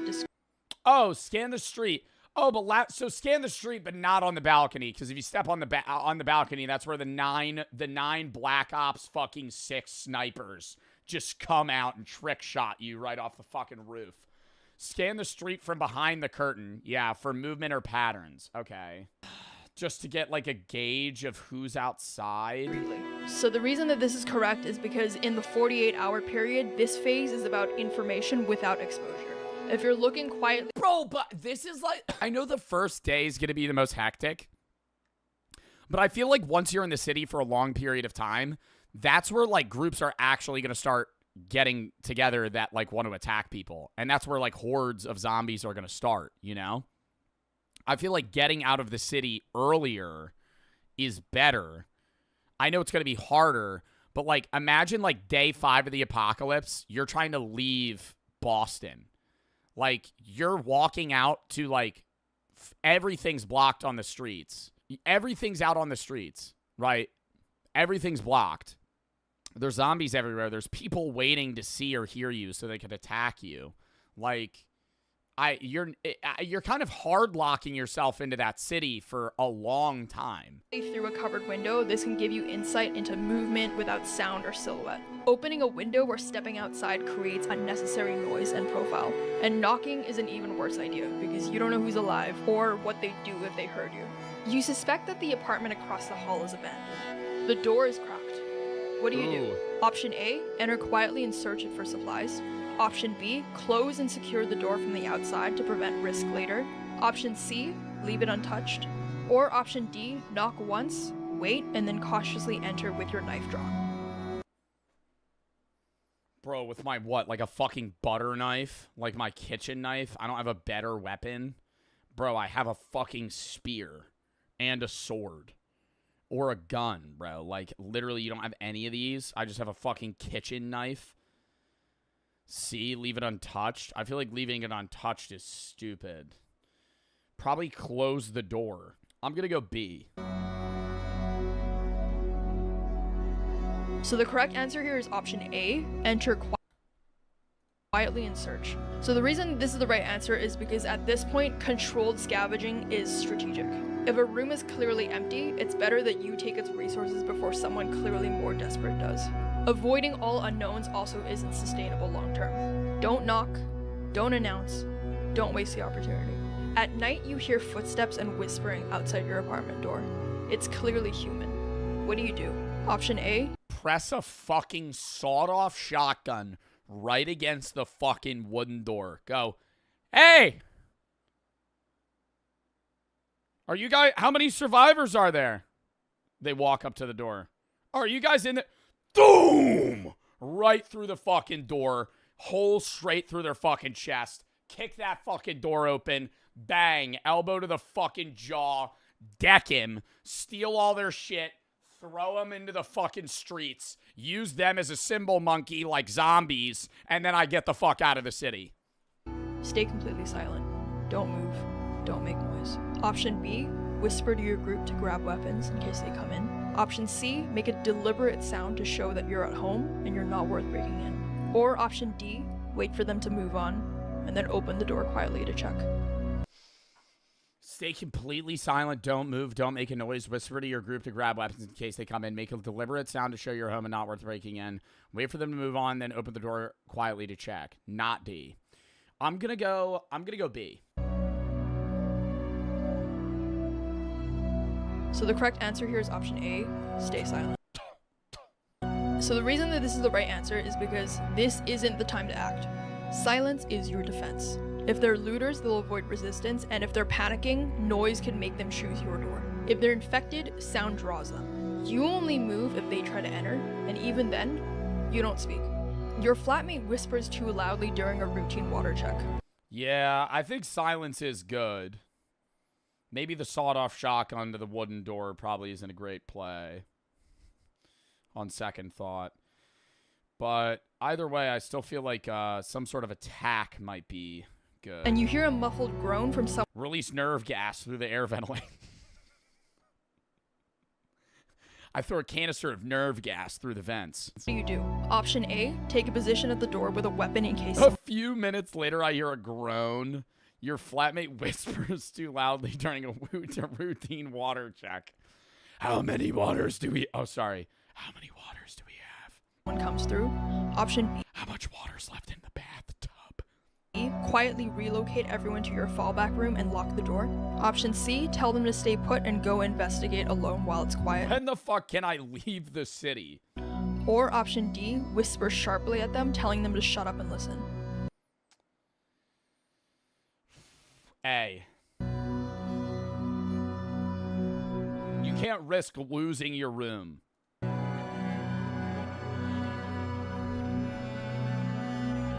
So the correct answer is option B, relocate to the fallout. That's fucking stupid. That's fucking stupid. All right, now we're stuck in the fallback room. There's no windows and one door. Now if the fucking zombies get in the apartment, you're fucked. You're fucked. What are you going to drill out? Oh, now what do you do? Start digging at the walls with a plastic spoon to fucking escape? What? So the reason this is the right answer is because containment is the protocol here. Fallback spaces exist for this reason. Yeah, bro, but you're stuck in like a 3-bedroom apartment. You don't split up, you don't go hunting, and you don't escalate anything. This is defensive discipline. Move to the stronghold and listen. If nothing happens, then you wait. And if something breaches, you're ready. You overhear a broadcast on a still working radio. Evacuation might be happening 6 miles away at an old stadium, but you don't have any further details and there's also no schedule. What do you do? Option A, immediately pack and leave while the streets are quiet. Option B, wait 24 hours to gather more information or listen for updates. Option C, prepare a bag and scout the route before committing. Or C. option D, ignore it. C. So the correct answer here is option C, which is prepare to move, but don't move just yet. So the reason this is the right answer is because if you leave now, you risk walking into chaos or nothing at all. But ignoring... It's so weird that like some of them I'm like, yeah, fully that makes sense. That's the right answer. Others, it's like, yeah, I get that. But like, dude, the fallback room when you hear something outside, like, I hate that idea. It completely is also a gamble. The right call here is controlled contingency. You should prep a bag, watch for signals, and then assess the route. Okay, so you've gathered your bag, and now you have to choose one weapon to take when fleeing the apartment. What's the smartest grab? Ooh. A knife? No, something long range. Option A is a long crowbar. Love Option that. B, a short machete. Crowbar, or how long of a... I feel like a crowbar and a machete are about the same length. Option C is a steel baseball bat. I don't even need to hear DC. Or option D, a cordless drill. I mean, what dumbass is choosing a drill? Well, actually, option D is good because you're going to need to make a fucking wooden shack in the Alps. You're going to need the cordless drill to fucking to do fucking home improvement. C. So the correct answer here is option A, the long crowbar. Bro, what? Nah, that shit's getting stuck in somebody's skull. What, maybe because it's like a half utility. I get that. I'm not mad at that answer. I would go C. I think the crowbar, yeah, it's because you could also use it for doors and as a weapon. It's like a multi-tool. But the steel Batman, I'm just like, you fucking... Wham! You know, like dude, I love a metal bat as a weapon in a zombie apocalypse is such a fire play. Just fucking, boom, fucking, bonk, literally just instantly cave their head in. So the reason this is the right answer is because this is the weapon that you're gonna grab before leaving your apartment. So the weapon choice here needs to factor in, number one, how lethal... Why not grab both? No time. No time. No time. It's not in the mental map schedule that you made 10 days ago. Lethal it is against zombies, especially skull trauma. Number two... Yeah, but dude, I feel like that wedge, that hook part's gonna get stuck in the zombie's head. Utility in the field, so how it works against doors, fences, or breaking into places. Number three, durability and portability. You want a weapon that won't break and... You're such an Italian-American from New Jersey with a baseball bat choice. Bro, I don't even think that's an Italian thing. I feel like the baseball bat choice is just a good play. Crowbar makes sense. I feel like the machete's bad. Machete's too close because you're within arm's length every time. And I know the metal bat's not as big of a difference, but like you could extend a lot more. And a machete to the skull, I feel like that's not instant chopping through. A bat, like even if you don't instant, it might be a 2-hit, but like the first hit's donk, like falls over, you know? Won't slow you down. And number 4, ease of use under stress, so no skill or precision needed. The reason the crowbar is the best choice is because it delivers focused and dense impact, which is ideal for cracking skulls. It also functions as a multi-tool, so Who just owns a crowbar? Another question there. Like, or a machete. Who just owns a fucking well, I mean, I own a spear.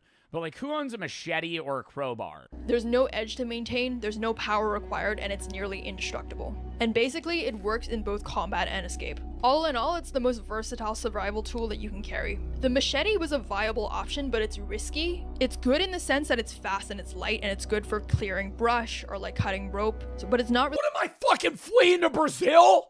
What am I going through brush? What am I fucking doing? I'm in like an American city right now. Where am I fucking— what are the vines overgrowing the fucking city? Oh yeah, sorry. Oh wow, dude, this really— I hear like birds and I see a fucking jaguar running through the streets. Oh shit. The city has changed in 3 days. Hard impact because it can slice through soft tissue, but it might get stuck in bone. And remember from the beginning of this video, I told you that in order to defeat a zombie, you have to aim for its brain. And in order to get to the brain, you have to go through the skull. And a machete can get stuck in a skull or in the bone of its neck if you're trying to cut its head off. So can a fucking crowbar. That hook, bro, you're gonna hit it in the— Yo, if there's 4 zombies and it's a 4v1, you hit one in the head, you instant kill it. Now you're like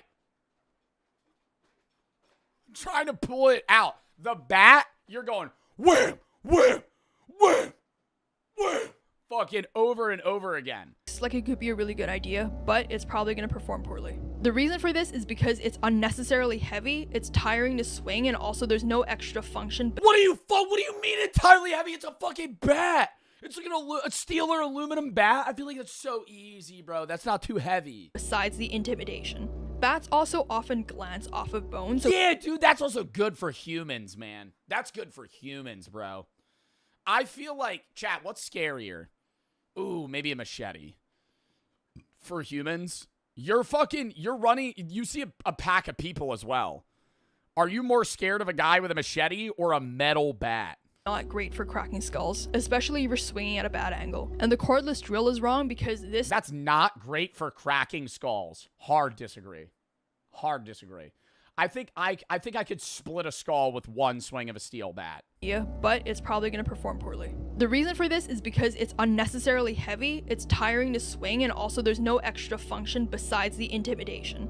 Bats also often glance off of bone, so it's actually not great for cracking skulls, especially if you're swinging at a bad angle. And the objects in the mirror may be closer than they appear. He can't fucking read.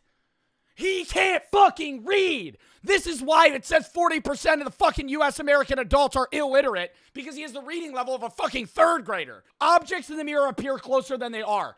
That he's saying that they look closer than they are. It's saying the opposite. Objects in the mirror may be closer than they appear, meaning they look further than they are. They are. It has nothing to do with what it says on the mirror. Yeah, it does. It is a— Why are the cops not saying this back to him? Nobody understands. I feel like I'm crazy. I feel like I'm crazy right now. You're wrong. I feel like I'm fucking losing my mind. I know I'm not wrong. I know I'm not wrong. Objects in the mirror are closer than they appear. That's what it says. Awful statement on there. Why do you always have to be so confrontational when you deal with us? Because you guys— he does this often? This is about transparency. I have been being harassed by my neighbors time after time again, and you guys allow it to happen. This called me yesterday harassing me And then now she's pulling me over because she's breaking the law. And you guys want to write me a ticket because you don't want to sit in front of a judge in front of For your... what? Talking on her cell phone? Is it against the law to be using electronic devices while operating a vehicle? Is it against the law in the state of Wisconsin? Not to talk on your cell phone like this. No, it is not. Since when is it not to be on your phone? In a construction zone, it is. If you're on your phone like this, you can be hands-free in a construction zone, but you can be on your cellular device talking on the phone like this. That is not illegal. Okay, for us or for anybody driving, unless you're in a construction zone. Okay. Okay, so if she's on her cell phone, I don't care what she you guys can be are on there doing. talking. Anytime you guys are doing something wrong, this is what it's going to be. And if you guys are going to try to pull me over and give me a ticket for doing something wrong, we can take it to court and we can make this a... Take it to court. You're gonna fucking small claims court. You're gonna pay a lawyer. You're gonna fucking pay a lawyer to get what, fucking $500 out of this. You're gonna pay a lawyer so you don't have to pay a ticket. You're gonna spend more on the lawyer than if you just fucking paid the ticket. You're right. Madison. That's your right to take it to court, Joel. Just like you took that disorderly conduct ticket to court when we dealt with you down at the school. This dumb bitch literally said in front of my kids it ain't that gonna do you any good arguing. I don't give a f, dude. What are you gonna do? Not a f***ing thing. Because obviously you're letting this fat f do what the f she wants anyways. She's just doing her job. No, she's not. If you don't agree with it, you can argue How in is court. she doing her We're job? not gonna argue What out is the here. law when it comes to traveling too closely in the city? In the Following city. at an unsafe, unreasonable distance And where you what wouldn't year have is? time to brake. Oh, so when that fat hit the curb back there, I didn't have time to go around her? I don't know. I wasn't here. Ask that fat she hit the curb. I can ask her. Bro, he keeps calling her fat. Like, she's not fat, and you're also not in that great of shape, big dog. You look like, bro, what? You look like an average, like, he's acting like he's like Arnold. Like, you're, like, dude, you're a very normal guy at, like, judging other people's body types. Because that proves that I wasn't close enough to hit her, because when she hit the curb, then I would have hit her, wouldn't you? Oh my God! And then he's gonna pull away, and he's gonna tell his kids, he's gonna be like, "Gee, this is why the cops in this city suck." Not. Fight in court, Joe. I'm not going to sit here and argue with you all day. Okay? Oh yeah, because you're a f***ing dumb, fat, worthless piece of shit. Hang tight until she's done, and then you're free to go after that. Give me no tickets to the window. Well, we're going to give them to you, so. Yeah, I can't hear you either, bud. If you know what's good for you, you'll stay in your car and wait till we're done. Did I break the law? Okay? So stay put. Don't make this any worse than it has to be, Joel. What are you going to do about it? Stop. I dare any one of you dumb to try to put your hands on me. Just stop. You don't. Yo, what is with people and threatening cops where they have weapons? Like, this is the dumbest shit. Yo, I dare any one of you to put your hand on me. Meanwhile, they all have a gun holstered on their hip. They have a taser and a fucking stick. Like, dude, you're cooked if you try to fight them. No, you started this. You're allowing your officer. Start anything. No, I was behind your fat officer. If you be quiet and give us a minute, we'll be done here. No, there's no. He just keeps saying the same thing too. Like, I mean, I feel like there's got to be a better. Dude, the whole book of insults. You just keep calling her fat. Minute, you dumb. Well, whatever, Joel. Obviously, we're not going to come to any sort of agreement here. So. Yeah, if you continue to do it. Why don't we just take it to DC at this point? What's that? Take him to jail for DC. Okay. See, I feel like that's what I like. At some point, it's like, dude, you're just being so annoying. We have to arrest you. Stop, Joel. You need to unlock the car, or I will smash that window open. Oh, that would be bad for the lease. For what? Get out. For what? Step out, Joel.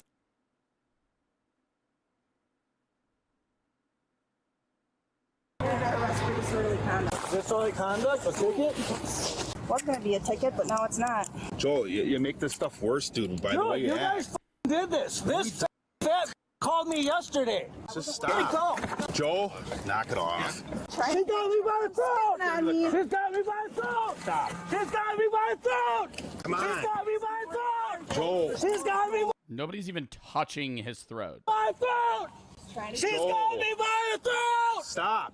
She's got me by the throat! Okay. Dude, you're on a camera. She's got you by the. Oh. She's got me by the throat! Joe, nobody's got you by the throat. She's got me by the throat! Joel, you need Dude, to you guys are doing this over nothing. We're gonna do another search. Dude, you're letting them. Like, bro, why? Bro, he could have just drove home. Like, he started all of this. You're over pushing their boundaries. No, I'm not. For what? You're the one that's being the jerk out here. Why? We're not doing anything. How am I being a jerk? Because the way you're acting. Dude, I just got pulled over for nothing. It's not for nothing, Joel. She explained to you why she pulled you over. You just don't agree with it. That's the problem. Is that side good? So is it this going to be lawful by a judge that you guys are arresting somebody for You'll have your day in their court. horn? You'll have your day in court. Hey, let's go. Wait until I find where you go. That's a threat. That's a threat. That's a threat. That's another one. That's ticket number 4. Push me again. Knock it off. Come on, Joel. It's resisting arrest. Like, well, she's f***ing pushing me, dude. You don't gotta push us back. I f***ing tripped on my foot. No, you didn't. Yeah, I did. You're lying. Stop pushing me. Battery to law enforcement, too. No, stop f***ing hit me. Joel, get in the car. They're punching me. No, we're not. Sit down.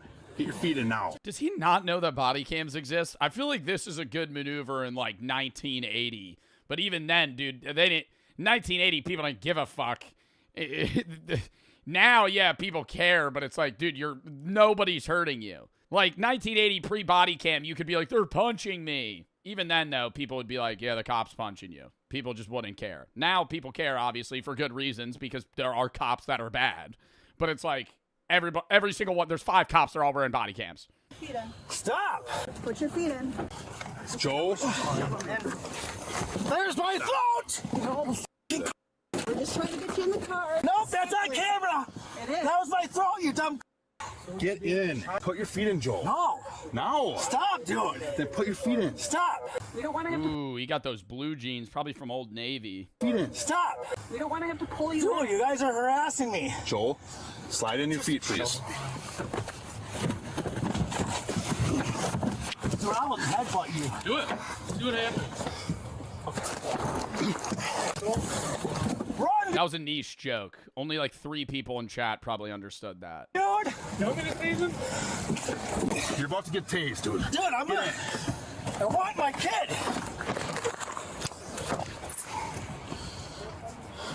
Jesus Christ. Roll my window down so I tell my kid to. Child not cooperating. Why are they detaining the kid? Stop. I'm trying to tell my kid to stop. Roll my window down. No. I'm going to tell him to stop. You heard him. He has disabilities. Stop. I'm going to sue you. Well, I feel like the kid's probably resisting because you were resisting. So now the kid's going, oh, I got to do the same thing my dad did. You stupid. En route to the jail. I mean, that's like a word for word kids just modeling what their parents do. You think It's a child? No, I'm not mad at the child. I'm saying, like, that's the dad's fault for being an ass for a half hour. And then now his kid's just going to do the same thing. the judge is going to be very happy this all started over honking my horn?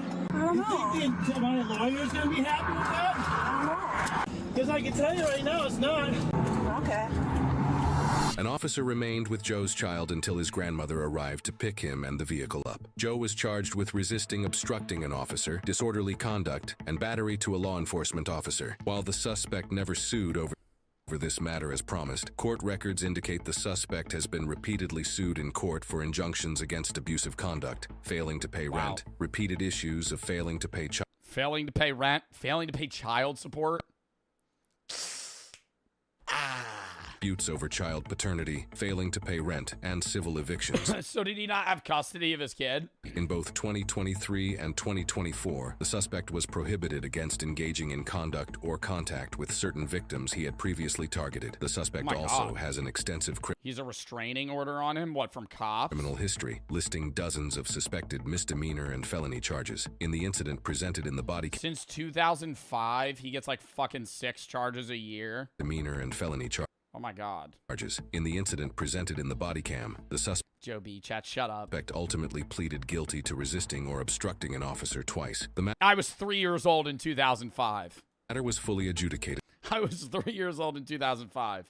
last month, and he was sentenced to 12 months of probation, required to write a letter of apology, attend anger management, and work to obtain full-time employment. In a society obsessed with standing up for yourself, why do so many people I always love the cameo from Officer John.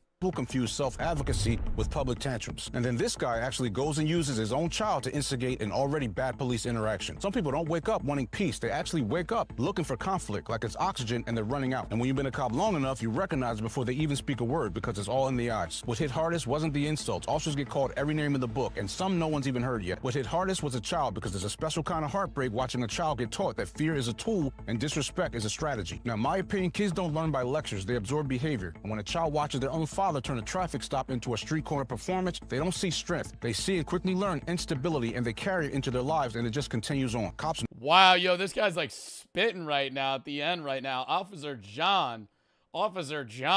Start out with Officer John in the video. Why we put it at the end? Never get to wait for harm to happen. If someone's ignoring lawful orders and flinging unstable emotion anywhere it'll stick, that's when intervention becomes duty. Now, I don't believe this guy even learned a lesson, but loud never equals right, and crazy never equals courage. And in this world, staying level-headed keeps you free, losing control gets you handcuffed, a record, and a judge deciding your future. Because loudmouths never win. Wow. That was a fucking crazy video. Who's a kid with this whack job? Child needs to be removed from his car or from his care. Dude's unhinged. Well, I'm assuming that that kid's not in his care technically if he's paying child support. Maybe joint custody, but even then, do you pay child support on joint custody? I don't know the ruling on that. I know you pay child support if you don't have custody, you pay child support. If you do have custody, you don't. I don't know about joint custody though. I think that would probably depend. It would depend on the primary residency, I would assume. Next video.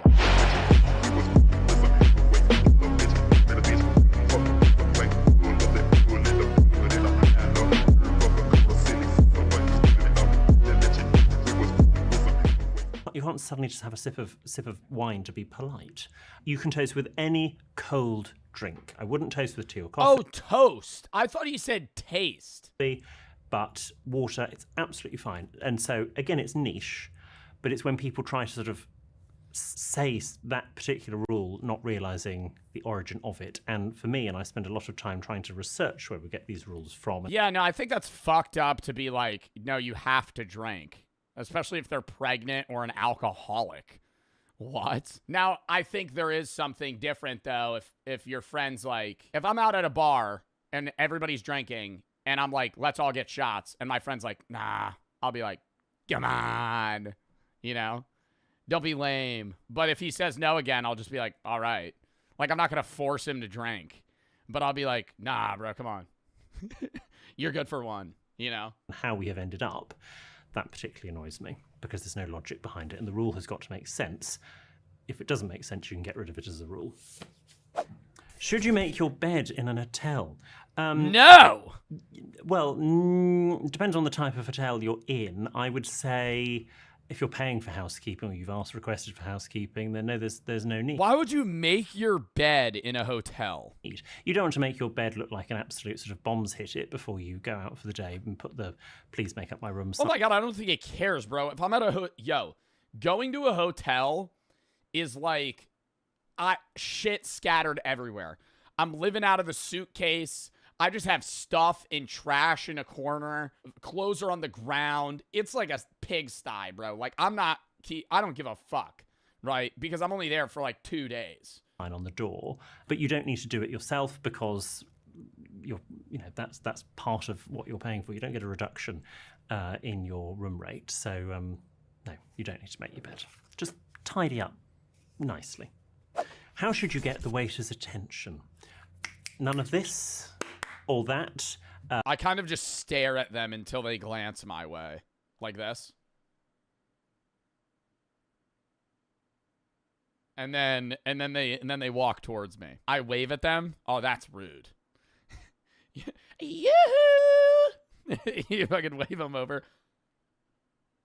Hello!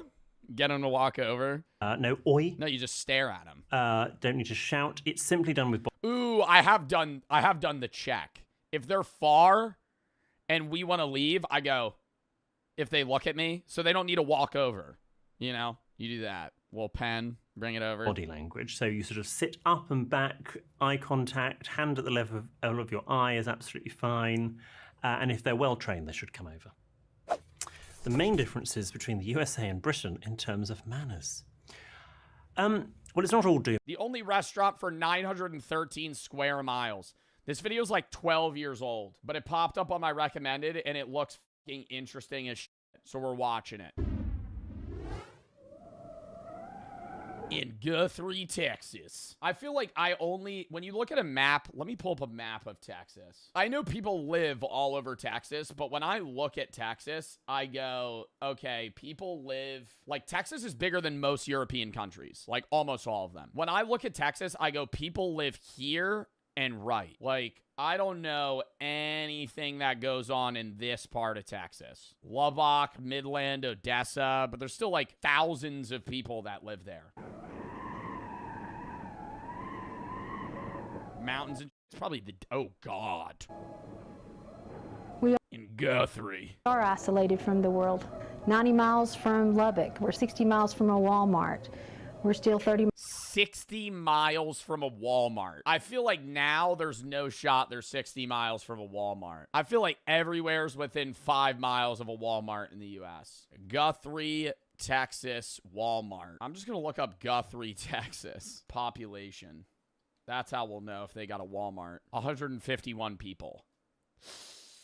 Okay, so my chat is larger than their town by a very large margin. miles from a doctor. People that live in this community. How far from a doctor? Still 30 miles from a doctor. 30 miles from a doctor. So if you get gravely injured, you just die. People that live in this community are very self-sufficient. Today we're going to see how much you remember.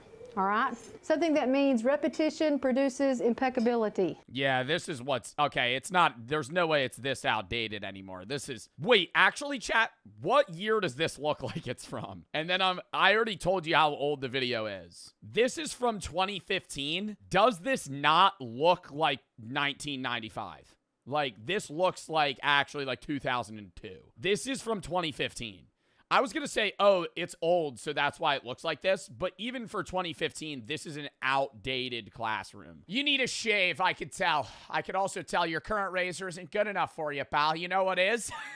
Dollar Shave Club, the sponsor of today's video. This limited edition Dollar Shave Club X Call of Duty Warzone starter kit ensures that you can upgrade your shaving game. Not only does it include the no-slip tactical grip and 2 6-blade cartridges, it also has a juicy lube strip to ensure that you get the perfect glide every single shave.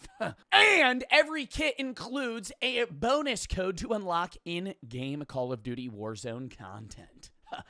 What a deal. Not only do Dollar Shave Club blades offer pivot precision, enabling you to maneuver your shave in a smooth and efficient manner, but it also has longer lasting blades, so you don't have to replace your cartridges all the time. So make sure to click the link in the description and get your limited edition Dollar Shave Club and Call of Duty Warzone starter kit to better your shave, as well as get some in-game bonus content. Hey, while you're at it, pick up some Dollar Shave Club butter. Thank you to Dollar Shave Club for sponsoring this video. And let's get back into it. We have 110 kids. Bro got on the whiteboard 10 Mondays till Christmas.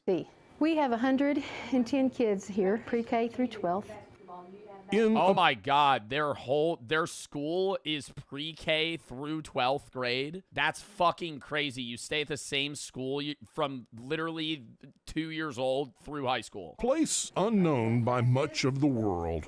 School teacher Karen Rothwell teaches her students all Yo, what do you do at like prom? If like say like your prom like your senior class is like 7 people and it's like 3 guys, 4 girls. You're just fucked. About the world outside of Guthrie, Texas. All eyes, it seems, are on the clock because it's homecoming and the football It's homecoming. Game is only Who do you bring to homecoming? hours away. Okay, and what's our funny dinner? The only time I will refrain from cursing is like when in class. Like when I was in college or high school, like I wouldn't curse. Not around my grandparents. I'm cursing. I'm cursing around the grandparents. Don't care. I curse in college? It depends on the professor. You know, most professors don't care. But you would curse in casual conversation in college. You're not like asking the teacher a question and be like, what do you think about this fucking thing? No, you just have a regular ass conversation curse. But like, that's different. Yes. I don't around my family. I mean, I don't know. Maybe certain family members I wouldn't curse around. But I don't know, man. I'm like 23 now. I'm like, if I'm really in a situation where I'm not allowed to curse, bro, that's like lame as hell. People swear. That's lame as hell. I think if you swear all the time, again, it loses its currency. Your mom? Yeah. What am I, 5? Yo, what? You don't curse around your mom? Yo, I am even around kids. No, if I'm like in a public setting, I'm not going to be like sailor mouth, you know, just ripping curse words. But in like a casual conversation, I'd still be like, yeah, that's fucking stupid. If you're a Gordon Ramsay and you're swearing like, around my mom, though, yeah, I'm cursing. It's almost been... Dude, I remember the first time, I keep pausing. I remember the first time I cursed out loud. I stubbed my toe outside and I bent down and I went, shit. And I looked around. It was in 3rd grade.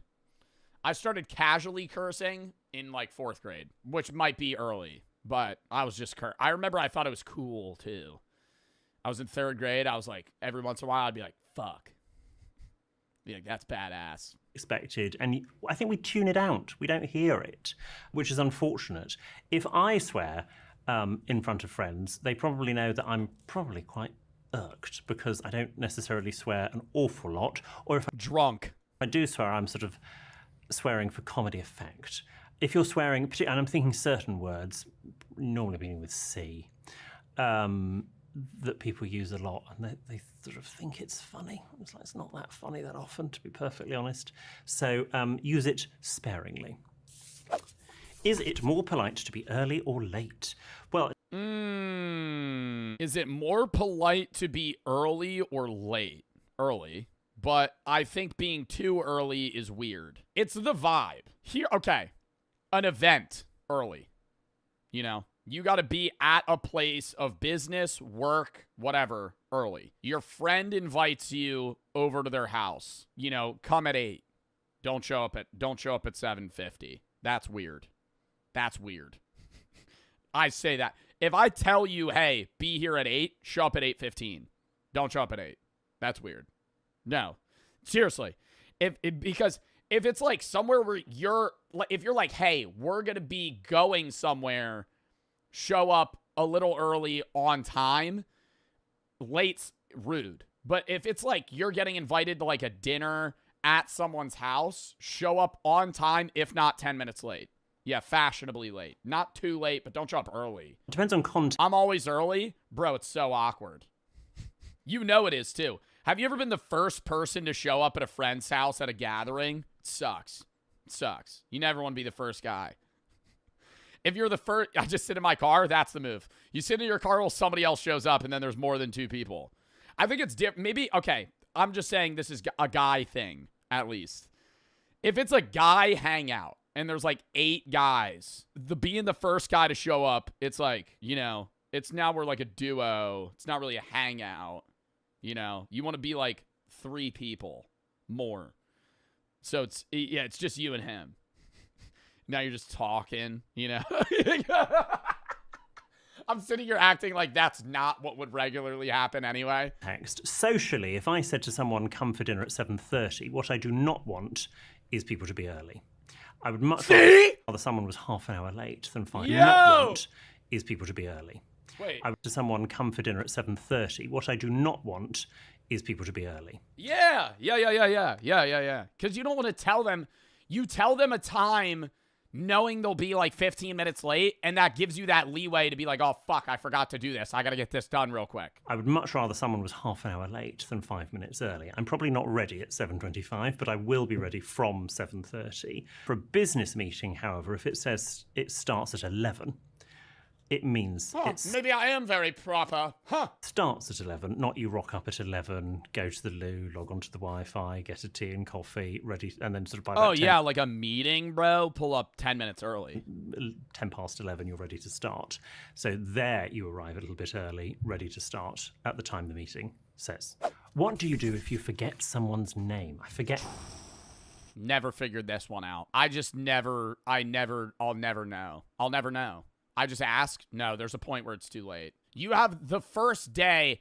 It's like the first hour you meet somebody, you could re-ask their name. Sometimes I'm too distracted. And then it's like 8 hours hanging out with them. I don't remember their name at all. I don't remember their name. Maybe it was Mark. Maybe James. Maybe Jared or Michael. I can't really remember, you know? But it's like, fuck. Ask a friend. That's usually the play. The mutual friend that you met, you go, what's that guy's name? But there's certain times where you can't do that. Hating people's names. I try to. Like gyms. Like at the gym. There's people I interact with at the gym, and I don't know their name, but they know mine, and I've known them for like a year. I can't, dude, it's well past me being able to ask for their name. Well past. Like that, how rude that would be. Hey, I know I've seen you like 50 times. I don't know your name. Keep lists of names, particularly for restaurant or places I go. But if you do forget, particularly at a party, say, how do you spell their name? Oh, yeah. Linux. You go up to, hey, how do you spell your name? How do I spell Mark? Really? How do I spell Todd? That's a bad play. You're assuming that they have a complicated name, you know? If they're a guy, realistically, if they're like a random guy, they probably have like a very simple name. Ask for their Instagram. Then they go, oh, it's just my name. I've had this happen. Be like, oh, you type it in. You got to ask them to type it in. Very good friend Bob comes over to say hello to you. You have to introduce Bob. Ask for their Snap. Yeah, and then it's the Snap username they had when they were in 3rd grade, and it's Fluffy Banana 83. It's not even their fucking name. And the person whose name you have forgotten, you can do one of several things. You can either go, I assume you two have met. And then hopefully they go, no, we haven't. Hello, I'm Bob. Hello, I'm Steve. And it's fine. Or you do the introduction. You go, Bob, I'd like you to meet. And you go, I'm so sorry. Please remind me of your name. Steve. No, Steve, I know your first name. I meant your last name. Jones. Steve Jones, may I introduce Bob Smith? And you do it that way round. It's a complete bluff. Steve might clock to what you're doing. But again, he doesn't have to flag that he knows what was happening there. What are the best biscuits for dipping? Oh, who gives a fuck? How has social media impacted etiquette? What are the best biscuits for dipping? That's a dumb question. Big time. Etiquette has to reflect and adapt to the society that is around us. Otherwise, etiquette would not exist. And it's a shapeshifter. It constantly changes. And social media is such a big part of our lives. And etiquette is about interacting with other people. And how a lot of us interact with other people now is via using social media. I guess the thing that's springing to mind is the comment section, of which on this very video, there is a comment section. And I'm saying this with love. Just because you can comment doesn't mean to say you should. They're not going to want me to say that because we want engagement. But if you've got something worthwhile to say it. But oh, wow. Meanwhile, there's some of my chatters. Don't say anything. If you Hi. Hello. Penis. Just typing random words. We're in sub only right now, too. Let's unleash the goblins right now. See what they type. I'm free! And they just start fucking losing their minds. 6'7". 6'7". You don't have anything worthwhile to say. Don't feel you need to. We don't have to have an opinion on everything. Be very boring. Should you wear shoes inside? So in some cultures, absolutely not. In Japan, for example, they're very big on removing shoes. I think if you wear shoes inside, that's up to the house owner, or the homeowner, the apartment owner, whatever it is. You know, it's their rule. If I see shoes at the door, I'm usually taking my shoes off. I don't like to. I've said this before. I'll say it again. We're going back in subtly. I've said it before. I'm saying it again. I think that taking your shoes off inside is fucking pointless, right? I would rather keep them on. I'm not going to be, rude and refuse to take my shoes off, though. Like, if somebody is like, hey, shoes off, I'm not going to be like, oh, can't do. That's a no-go for me. I'll probably take them off if I even think that it's a shoes off place. You go into someone's house. What if they're dirty? Yo, what am I, walking in fucking poop? What do you mean dirty? What are your fucking shoes covered in, man? I don't love taking mud. Like, yeah, there's dirt on the bottom of your shoes, like little specks, man. off shoes when I go to someone's house, unless, of course, I've walked through a field. They're caked in mud. They are very dirty. If hosts are that worried about their carpets, their floors getting dirty, just don't invite people round. Go out to a restaurant or something. However, their house, their rules. That's crazy he's having this take. So if a host does want you to take off the shoes, it would be very churlish to sort of refuse to do that. If you Very are one of the churlish. sort of the shoes off brigade and you want your friends and family to take off their shoes, make sure there is something, you know, for them to sit on to remove their shoes. It might be fine for a 20-year-old to sort of whip off their shoe whilst looking like a flamingo standing on one leg. But actually, Oh, yeah, no. I feel like age is going to play a factor, too. It's a bit fucked up to be like, to an 85-year-old, like, grandma, it's a shoes-off household. You know, they're wearing, like, they're using a cane to move. Yeah, sorry, you're gonna need to take those off. Like, that's fucked. you know, Yeah, no, if you're old, it's like, but that's also just like, I think old people could kind of do whatever the fuck they want. an older generation might want a small puff or something to sit on, so make sure you've got one of those handy. Are Irish exits okay? No. Love an Irish goodbye. Love an Irish goodbye. I hate when people do it to me, but dude, just leaving. just fucking leave. What? An Irish goodbye is when you just leave. Don't tell anybody you're leaving. Just walk out. Honestly, you also usually leave when nobody notices you're leaving. Be like, oh, I'm going to the bathroom real quick. Take a piss. Nobody's around near the front door. Just walk out. just fucking. You tell the host. If you're at like a party, like that's usually what it'll be. Like if I have people over, so you ghost them. Well, no. Like you would tell dude. It's like say you're at a party. There's like 20 people around. I don't want to say bye to everybody, and then it's really weird, and you're like, all right, I'm leaving. And then everybody goes and looks at you. Just fucking, you walk up to the person and be like, I'm leaving. You know, anybody in the area you say bye to, and then you just fuck off. Not really. I mean, the only time, I think I did one once where it was at a wedding and the couple was so paralytic. I thought even if I do say goodbye to them, there's not a hope in hell they're going to remember it. So I did just go, and my taxi had arrived and had sort of been waiting. They were that fucked up at their own wedding? Sufficiently long enough that I was going to start getting charged. But no, generally you do at least need to say goodbye to one, if not both of the hosts, whatever you are at.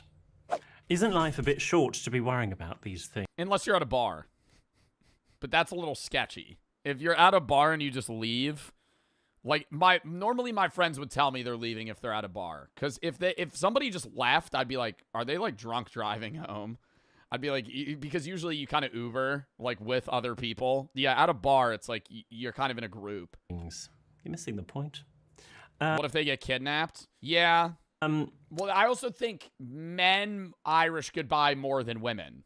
Because it's like, that'd be like unsafe. Like if a woman just disappeared out of a group, I think other women or men in that group would be worried. They'd be like, where did this person go? I don't think life is too short to worry about other people. That Irish goodbye, it's usually like guys. Like my friend Jay will just leave. I'll just walk out. people's feelings. I think life isn't long enough. Do Jen's... Or he'll walk, dude, if I'm the host, he'll be like, I'm Irish goodbying. So it's like, it's not really an Irish goodbye, but he's only telling me that he's leaving. That's where you tell the host. You tell the host, you're like, I'm leaving. And then you just walk out. Z have no etiquette. Do Gen Z have no etiquette? Chat, would you guys say you have etiquette? I actually think Gen Z are probably more aware of how their actions impact others than generations above them. Certainly from my own experience, when I have had millennials come up to say hi to me in the street, and I am a millennial. He went millennials. They're quite entitled. They sort of feel as if you have to stop and talk to them, and it's sort of their right that you do that. Whereas all the Gen Z people are so cautious. They're conscious if I'm chatting to somebody already in the street, they will wait until I finish my conversation. They will come over and say, oh, I'm so sorry, would you mind if we just awfully sort of said hi or got a photo? So no, it's not all doom and gloom with Gen Z. Have you ever had... Nah, I think that's person to person, bro. That's not generation shit. You know how many times I've ran into people that I haven't seen in a while at like a gas station, and they're like, oh, let me take this time to have a 20-minute conversation. and I'm like, bro, I gotta go. You know, if I see somebody I know, I'm just like, yo, what's up, bro? How you been? Good? Oh, awesome, bro. All right, I'll catch you. Like, fuck. A pajama day. Yes, when I was ill in hospital. But other than that, I wear clothes. Pajama day. Okay. Thought you might dress up for the occasion, but there we go. Oh! Start the car. Is lying okay to be polite? Oh, great. Ooh. Yeah, like little white lies. Yeah. I think that's fine. Like, if it's something like, does this look weird? No. You're indifferent. You know, it doesn't look weird, but it's like, you know, you kind of get what they're saying, but you just don't want to fucking have them, like, freak out and be, like, insecure about their outfit or something. No, it looks fine. Let's go. Big question. Yeah, if it protects someone's... You're lying to Brooke? No. ...feelings, then yes, I think it's okay to... A little white lie is fine. A small lie, nothing sort of massive. You know, that's a lovely shacket, for example. You could say, just riffing. What a lovely part of the world we're in. It's so quiet. You know, that would be fine if you want to sort of lie to protect Why would you just randomly do that? Feelings. Like, you're just... but yeah, I feel like a white lie is like somebody asks you a question and you respond with a lie to make them feel better. I wouldn't... If it's a malicious lie, then that's when it's not. Yeah. Then it's not good. What is your pet peeve when it comes to etiquette? It's niche. Probably doesn't annoy many other people. When people say, you can't toast with water, it's unlucky. That was correct 500 Never heard that. years ago, where the water was full of cholera. We're very fortunate to live in a society, certainly in Britain and most of the Western world, where the water is absolutely fine and is not full of bacteria. If you are Muslim, Hindu, a recovering alcoholic, pregnant, on very strong antibiotics, underage, or just don't want to drink that particular evening out of personal preference, what are you going to do? Under surgery to crack their legs in half and extend. Dumbest shit ever, too. Reduces mobility so much.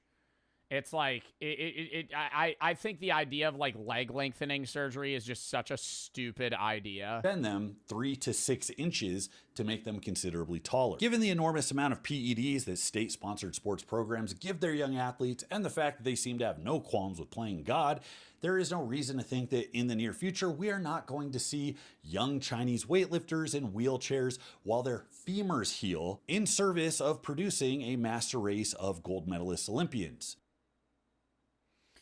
I don't know. It's really the problem with like strongmen too is they have to take steroids. Like if you're competing in the world's strongest man, you're not winning unless you are on steroids. Like they're crazy strong to begin with. They would be guys that are deadlifting 700 pounds plus natural, right? Like Hafthor Bjornsson is huge regardless.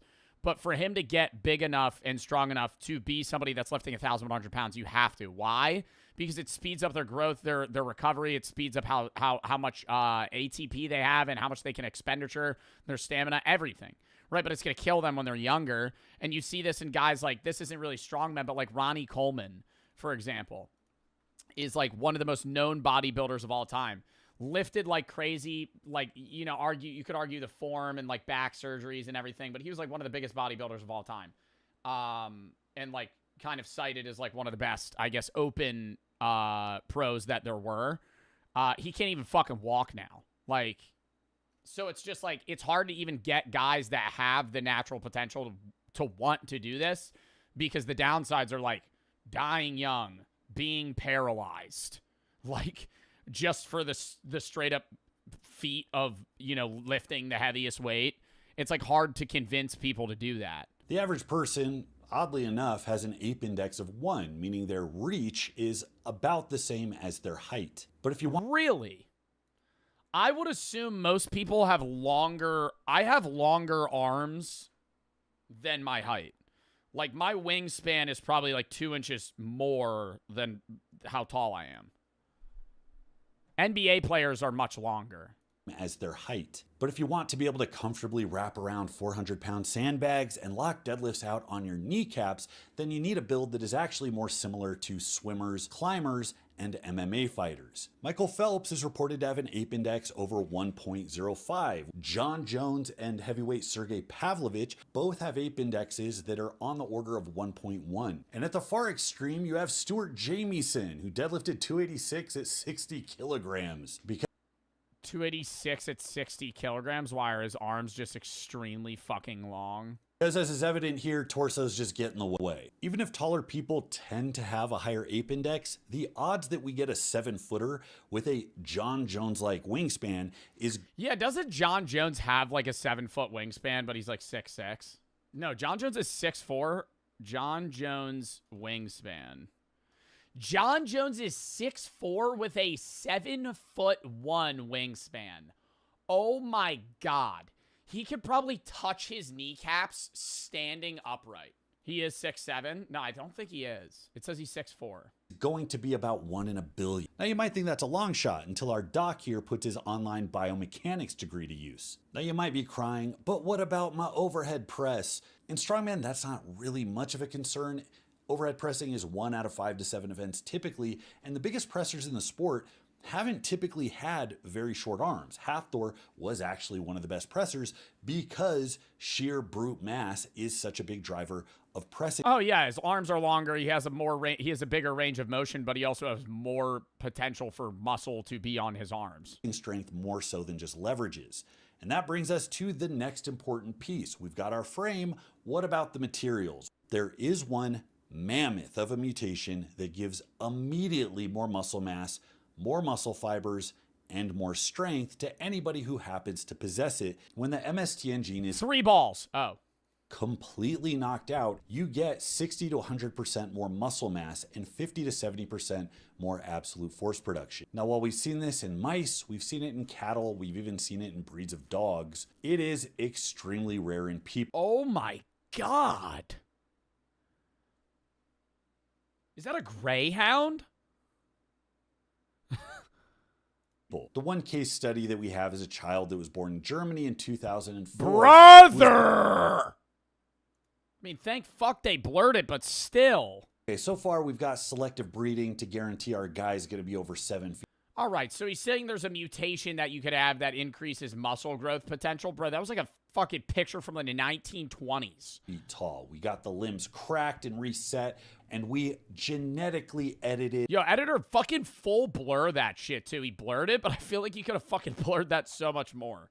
I know he was trying to show the leg muscles, but still. This freak so that they are just double muscled like crazy. Yeah, I think he's ready. Let's see what we It's called the Hercules gene. Eddie has it. Got here.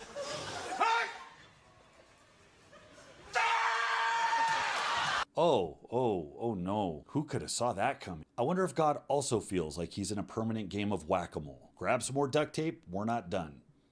You don't need genetic modification or a time machine to go back and swap out your parents in order to get jacked. You just need a proven training template and the means to personalize it to you. Is this an ad?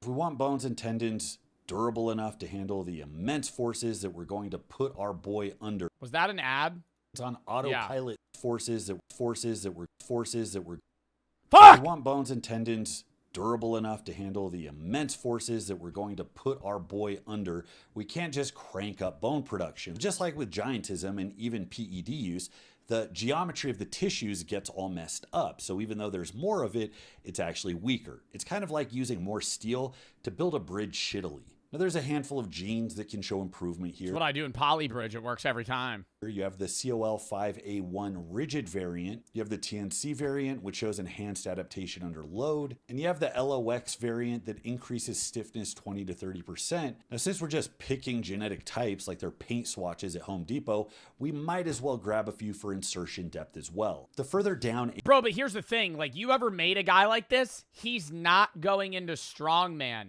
He's joining the fucking NFL.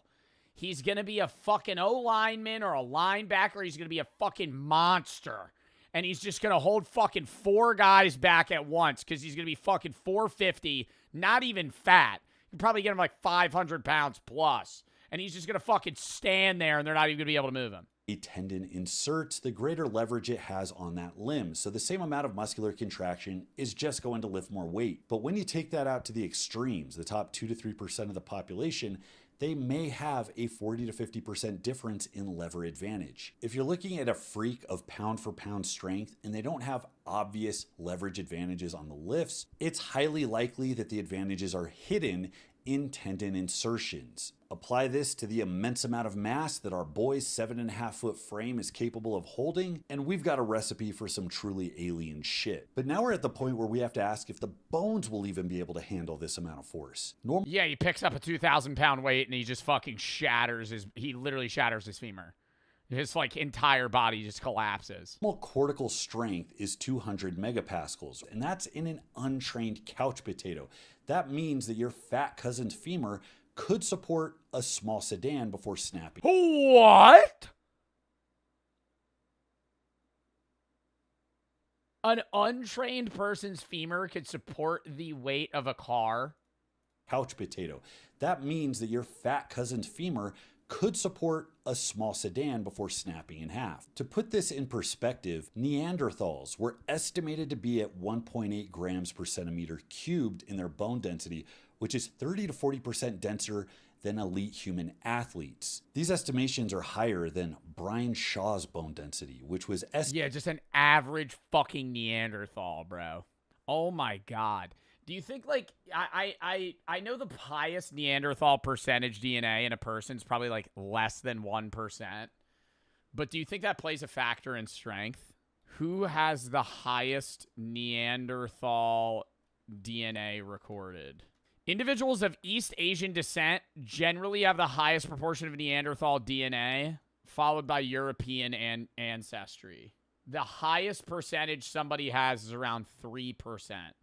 Estimated to be 5 sigma, or 1 in a few hundred million. But all isn't lost for humanity. There is still some genetic wizardry at play. A rare genetic case involving the LRP5 gene was discovered in a Connecticut family with bones so dense they had solid white x-rays. The family's density was measured between 2.5 and 3 grams per centimeter cube, which is 50% higher than Neanderthals and Brian Shaw. This made the bone near impossible to penetrate with typical surgical drills, and none of the degenerative effects usually associated with excessive bone growth plagued any members of the family. The only notable features they had were extra wide jaws and some bony growth on the top of their mouth. And I'd say that's a small price to pay.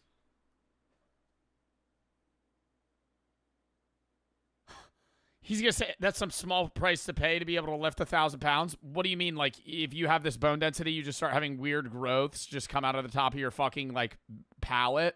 And I'd say that's a small price to pay. If we're going to pull a Dr. Moreau and cobble together an 8-foot human furry and make it run with 5 times its body weight, I think we're so far in that a bumpy mouth, really not a lot to worry about. Now, the odds of getting this trait organically is next to 0, let alone with all of the other features that we've insisted upon so far. But in the near future, when you're selecting your athletic destiny the way you're putting toppings on a pizza at Domino's, yeah, I'll take extra LRP5, hold the anchovies. I love how in-depth he's getting into this. Like, I thought it would just be, like, very surface level shit. He's talking about, like, specific genes you need. We know that muscles produce strength, and we've made sure that we got plenty of muscle, but we haven't quite unleashed it yet. See, your genes had the foresight to toddler-proof your body. By putting a governor on how many motor units you can recruit at once, it makes sure that you're not flying off the handle like a drunk teenager behind the wheel of his Camaro doing donuts in the parking lot. Now, with hacking your nervous system, we can start level 1. These are common genes that bias individuals towards more motivation and more aggression. But these are still more normie gene variations, are pretty common in the population. We're here to push the limits. So what does the next step look like? Level 2 involves the SCN9A gene. You might have seen this in a movie before. This is the genetic variation that makes it so that you can... Oh my God, you don't feel pain?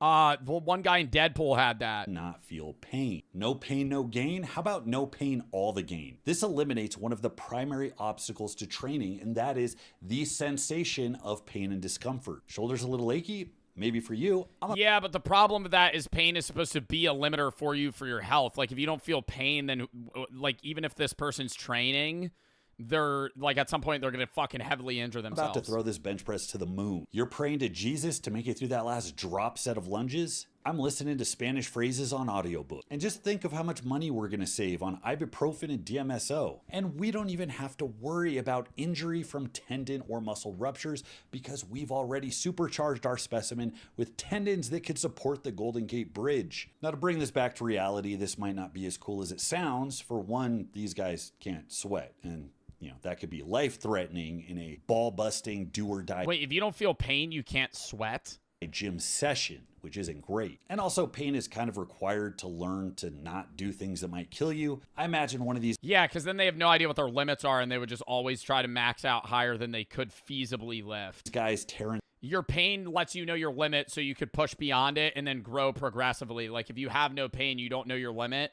So yeah, you could train infinitely, but you're probably just going to fatigue yourself more than you normally would want to, and then you're just going to be out of shop for most of the time, and you're not actually going to be efficiently training. Yeah, because you can't feel hot or cold. I thought if you couldn't feel pain, you would still be able to feel hot and cold sensations. Is that literally just like your nerve endings don't work? Busting deadlift workout, pouring the olive oil on the large pizza and scarfing it down as fast as they can, only to start like biting their cheek, and they can't tell the difference between cheek and pizza, and next thing you know, you chew through the side of your face. But remember, guys, we're not here for second place. You gotta risk it for the biscuit. So how about I just breed a few dozen of these 7.5-foot myostatin disabled, pain-free mutant freaks and hope that like 2 or 3 of them make it past puberty. Bob's your uncle, we're setting world records. But guys, we're not even done yet. That was only level... Well, I want to know what you would estimate this person would lift if they had all these genes. 2. Level 3 is going to guarantee that we squeeze every possible ounce out of every single muscle fiber that we have slapped on this frame. This concerns the MAOA gene, often called the warrior gene. Now, when this thing's taking it easy, it's not doing its job, that's actually linked with higher aggression. And in extreme cases, when it's completely knocked out, you get Brunner syndrome. And while it's been associated with cognitive impairment, violent behavior, and problems with impulse control, the trade-off is, you guessed it, retard strength. I mean, look, we could have basically just manufactured our version of absolute bane, given our guy a super soaker backpack filled with trenbolone acetate, and called it good. But with Brunners, you get basically the same effect, and you just don't have to carry around the backpack. So this is what we've got: extreme height and leverages that are plausible to see in our lifetime, paired with some genetic anomalies that are less plausible. But we know that the capacity is there, and if they occur together in the right mix, we could get something that is truly mythological. But by the time we can make these genetic edits anyways, we're gonna be like the... Yeah, I was gonna say, you're doing the odds here, but at some point they're just gonna be able to like pick and choose genetics. There's going to have to be laws against that, though, because that would be like a real dystopian society if you were able to pick genetics for your kids, because then at that point, there's like, I don't want to say there's no RNG, but like rich people would be able to just consistently spread the gap between the poor and the rich, because rich children would always be the genetically most advantaged, or have the biggest advantage, and then they would spread that to their kids and their kids and their kids. So just be like, if you were poor, you would just be rolling RNG on like your kids' health and what they would be able to do, versus literally just being able to pick and choose genes. Yeah, designer babies to the sense of like making them super intelligent and super fast, super strong, attractive, whatever you wanted, literally whatever you wanted to do. Aliens from Independence Day. All of our ability and our value to society is going to be determined by our completely man-made exoskeleton, and nobody is going to care about the body composition or strength levels of the sad little alien nugget that exists on the inside. And on that note, I'm off to go buy a robot slave. Thanks so much for watching, guys. Leave your comments below. Till next time, this is Bromley. I'll see you. Wow. Somebody said literally playing God. I don't think it would be playing God, because it would be playing God if you were doing it in the designer sense of just picking and choosing traits that you deemed as most valuable. But I think if you were able to cut out genes that would cause certain health defects, I would not see that as playing God. I would see that as removing the need for thousands and thousands of years of natural selection to try and weed out a trait that is detrimental to a human experience and human life. Like, you would be able to cut out it, like if you had a kid and they were like, this kid's gonna have is gonna grow up and he's gonna have ALS or something, it'd be like, all right, well, we're gonna cut that out so he doesn't get that. You know, we're going to cut that out so he doesn't get this, like Marfan syndrome or some sort of like, I guess, disease, you know. But then when you extend it to like, all right, you can make your kid whatever height you want, and you can make him do this. It's like now you're making a Sims character. All right, well, we're not watching this Mark Rober video today. We got one more video. Don't be an asshole. Like, it's just, I feel like it's very simple. Doesn't really have anything to... Don't blow your nose. I blow my nose at the table sometimes. That's bad manners. Bro, but if I gotta blow my nose, that pisses me off. If I gotta blow my nose, I don't want to have to get up, go to the bathroom, blow my nose, come back. It's gross. What if I'm eating hot wings? And that, see that now I'm in a fucking, hold up. I'm gonna get real fucking angry about this, because I've had people get mad at me that I've blown my nose at a fucking table before in my family, and I've got, not mad, but they're like, you shouldn't do that. Yo, if I'm eating buffalo wings, my hands are covered in shit, my mouth is covered in shit, my nose is running because the wings have a lot of vinegar and are spicy. Sorry, let me get up and go to the bathroom. I'm already disgusting, right? I'm already covered in filth, you know? What? To do with etiquette. It was more sort of safety of the food and ensuring that you had food. And we're now sort of 500 plus years later so ingrained that we just don't put our elbows on the table. We sort of equate it to looking bad. It does look bad, but historically it had nothing to do with looking bad. It was just to do with the food. Should you always say bless you? Well, not so much anymore. The old predicament when somebody sneezes multiple times in a row. I've gotten to know there's a type of person that sneezes multiple times in a row. I'm a one sneeze and I'm good. Bless you. Thank you. You have a friend. Sneeze, 4 times, sneeze. And then you say it once. Right, but it is really awkward when you're like, sneeze, bless you. They sneeze again. Bless you. They sneeze again. Bless you. You see him winding up for the 4th one. Don't you fucking sneeze. Or there is an argument for not... I can't do more than 3. ...saying it. It goes back to sort of saying... You would say bless you to someone else because in the medieval times they had the bubonic plague or might have had the bubonic plague, and so you were saying bless you as their... Wait, that was where it started, was the bubonic plague? I knew you said bless you because it was like, oh, you might be getting sick, and getting sick in the olden times meant you were probably going to fucking die. I didn't know it was during the plague times. A soul left their body as they were on their way to whatever comes next. Hopefully, touch wood, we're all okay now, so there's no need to say that. But I think, again, it's like the elbows on the table thing. It's a hangover. Knocking on wood is also based in, like, spiritual origin. I know that. Like, when you knock on wood, that's based off some sort of either religion or, like, spiritual belief that, like, trees had something in them that would prevent, like, evil spirits. So it probably is better to say bless you. I knock on wood all the time. That's like one superstition that I say bless you when people sneeze, and I knock on wood. Sort of stare at them. Knock on wood, question mark? Yeah. Like, if you're like, the Eagles are going to win this Super Bowl, knock on wood. Like, you're making a claim of something that will happen, and you're confident of it, and so you don't want to jinx it, so you knock on wood. Or you're talking about something that you don't want to happen, and then you knock on wood because you don't want it to happen, you know? As they say, nothing. There is never heard of that in my life. What? You've never heard of knock on wood? That's like, dude, I feel like you hear that every other day. Do you live in a cave? Societal expectation that you say bless you. Should you raise your pinky when drinking tea? Oh, God. Lovely. Damn it, dude. These questions are pissing me off. Question. And again, out of my box comes a nice cup and saucer from the nearest charity shop. So, in terms of extending your little finger, it's a bit sort of Disney Hollywood to think that you do this and that posh people do this. You don't. You keep that finger tucked in. How we hold a teacup is by pinching with the thumb and the index finger between the handle. I don't think I've ever used a teacup in my fucking life, bro. I'm drinking tea out of a fucking coffee mug. That's what I'm going to do. And the rest of our fingers follow the shape of the handle, and we keep our elbow nice and tucked in. The sticking the little finger thing comes from a couple of origins for it, but the one I like to say is supposedly in the court of Louis XIV and XV, where tea drinking was at its peak. It had just come in. It was very heavily taxed. It was only the royal family in France. And you heard of throwing salt over your shoulder as a superstition. Yeah, but that's only if you spill salt. I'll do that. And that's really annoying when you spill. I spill salt when I'm cooking, and then you're in your own fucking kitchen, and then I'm sitting here going, I just dump salt on the floor. But it's like I have to. You know, it's easier when you're at a restaurant. You knock over the salt shaker, you're like, you know, you don't got to clean it up. It's whatever. Now you're in your own fucking abode. You got to fucking toss salt on the floor. It sucks. Not realizing that actually. I am going to skip the fucking pinky tea one because I don't give a shit about that. Should men pay on the first date? You should offer. Chivalrous. I think a lot of people...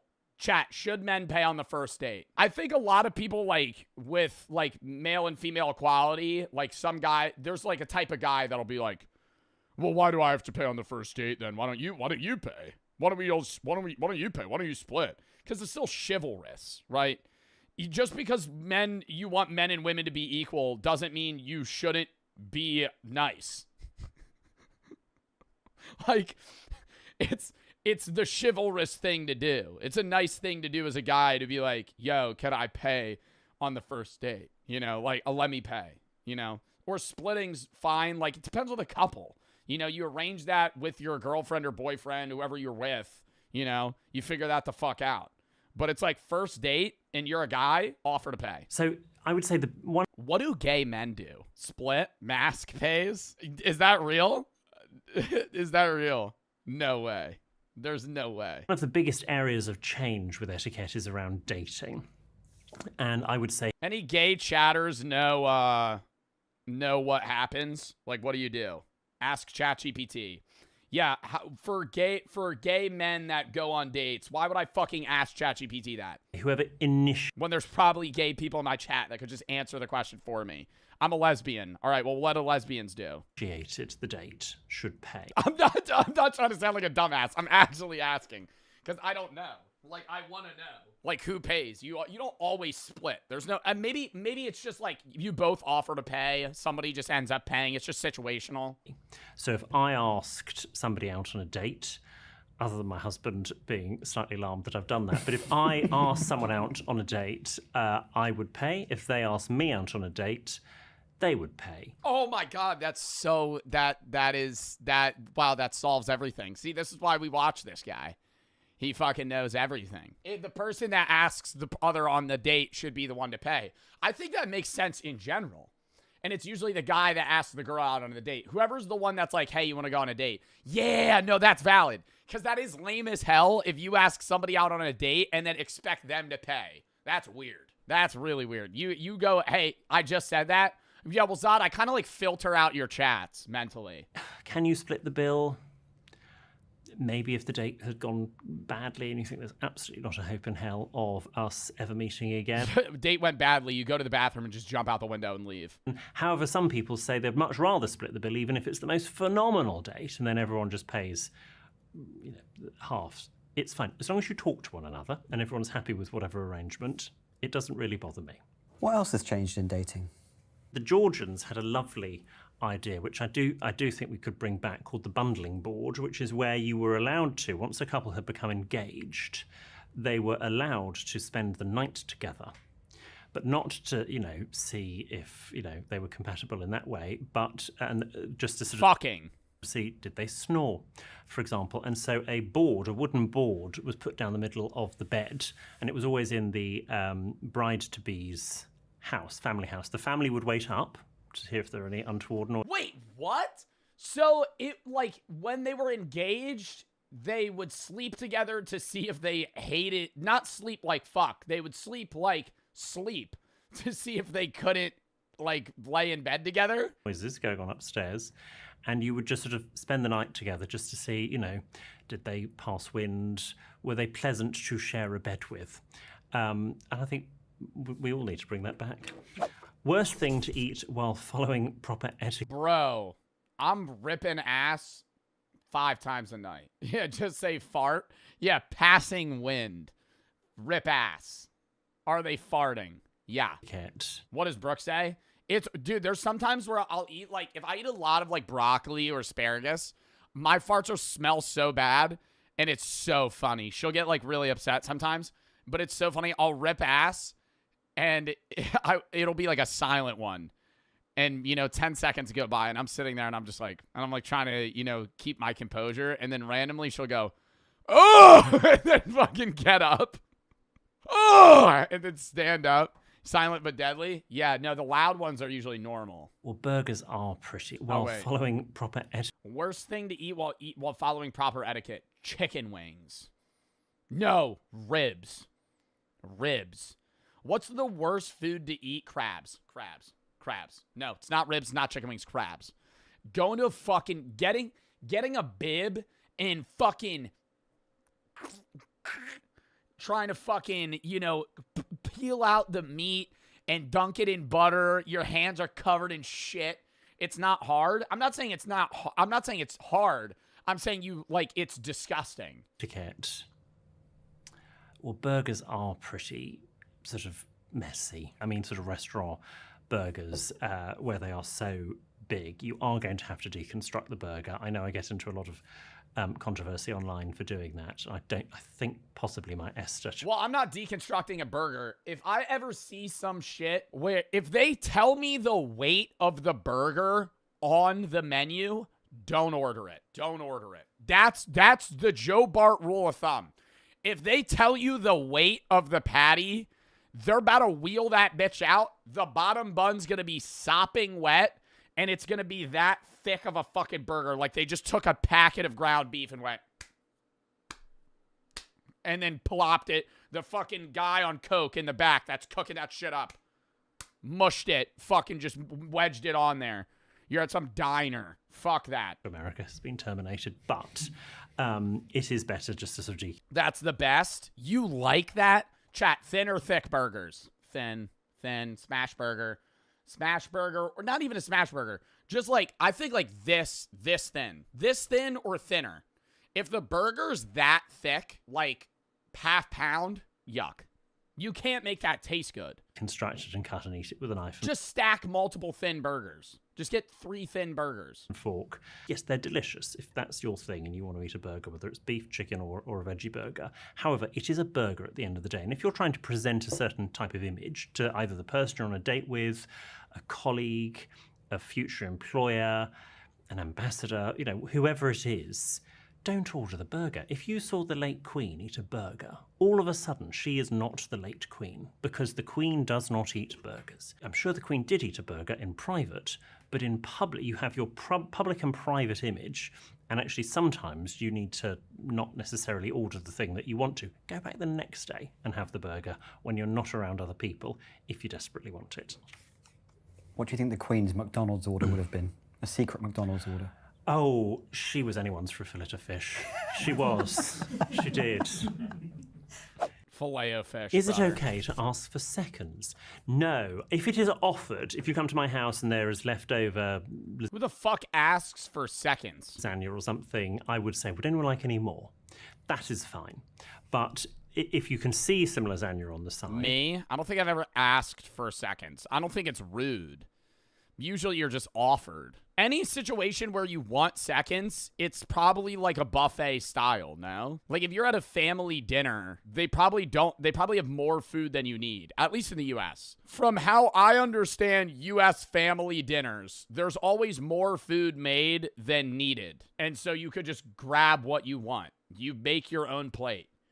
Versus like dinner actually... Do you guys have dinners where you're actually served? Like where they pre-make the plate for you? And it hasn't been No. offered. Unfortunately, as a guest, you can't say anything. And maybe that's because the host is thinking, good, well, that'll do my lunch tomorrow. So I don't need to offer. Or maybe there's only one portion and there are 6 guests. And actually... Thanksgiving? That's the one holiday where you're definitely just making your own shit. What? Thanksgiving? Your family makes pre-made plates? I would hate that. I would fucking hate that. There's too many things. I don't want somebody to choose for me. I want to grab 3 rolls, lot of bread. Getting a lot of bread because I'm not a big fan of the Thanksgiving meal. 2 pieces of turkey, some sweet potatoes, some mac, other shit. And then you have like that one family member that's just munching down like broccoli. not broccoli, something vegetable wise. Just munching it and be like, oh, could I have more of that? Yeah, by all means, buddy. You could have a whole fucking plate. Yeah, somebody bought peas.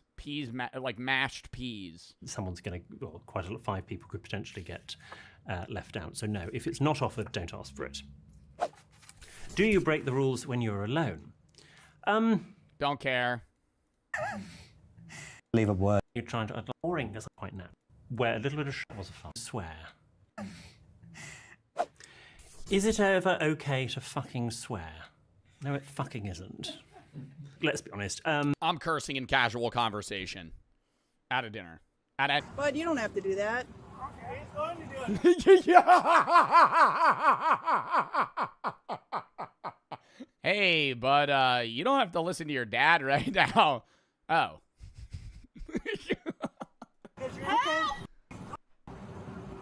Help! Help! Help! Help! He's actually requesting a supervisor now, if one is available. This is the weirdest body cam video I think I've ever seen. It's not your supervisor. Nope, he's on his way. Okay. We could just sit here and wait. He's on his way. What do you think, he's gonna fucking teleport here?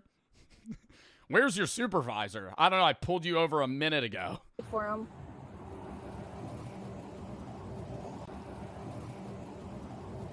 Ooh, this guy means business. You could tell he's the supervisor. Look at that walk. Big dog. Big dog just arrived. He about to kick some shit in. Because you were doing something illegal. I wasn't. I was behind you. Okay. Honking my horn at you is not illegal. I'm allowed to honk my horn all I want. Okay. Sounds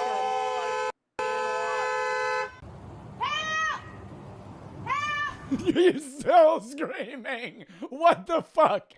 Dude, can the cops not be like, yo, kid, don't listen to your dad right now. What the fuck is happening? What is the plan?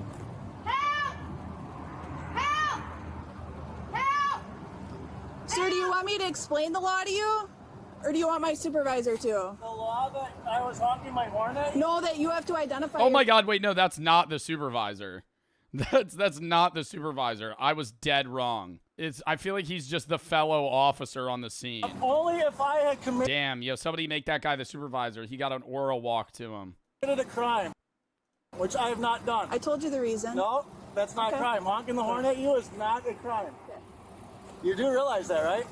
You're just getting yourself more tickets. What law is honking the horn at you? Okay. What law, you dumb fat is honking the horn at you? So the tickets I'm going to give you is for following too closely and unlawful use of horn are the 2 ones. That's furthering my reason for the ticket. And then if you don't... Wouldn't that be a disturbing the peace, actually? Because if you, like, I understand what he's saying where he's like, I'm allowed to use my horn, but following too closely is illegal. And if it's like, dude, there's homes here. Like, he would just get arrested for just being a nuisance. Give me your driver's license. I'm waiting for your supervisor. Once I ask for your supervisor, you're done. But they always, dude, they always do this in body cam videos where they're like, yo, bring me your supervisor. Do they think, like, the vibe just changes when the supervisor shows up and they're like, oh, I'm so sorry. I'm so sorry she was mean to you, sir. You're supposed to go wait in your vehicle until he comes. Okay. I don't have to wait. And I'm not going to. I'm going to wait right here.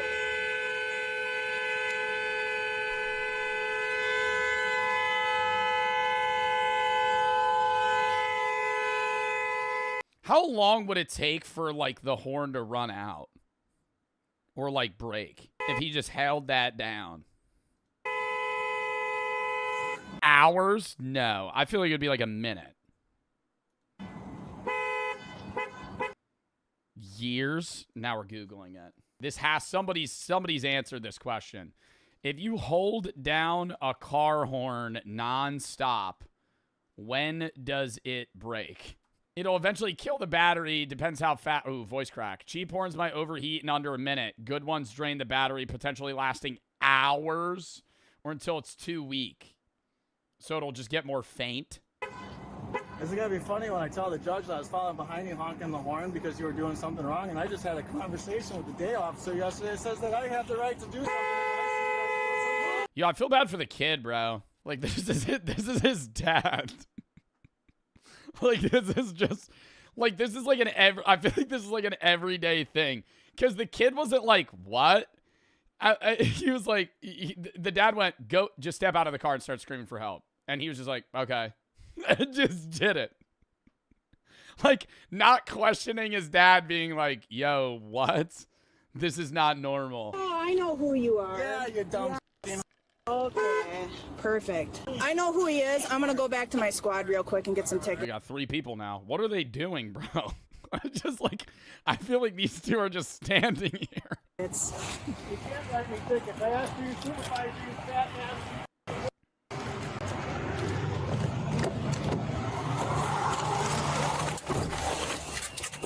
I'm recording.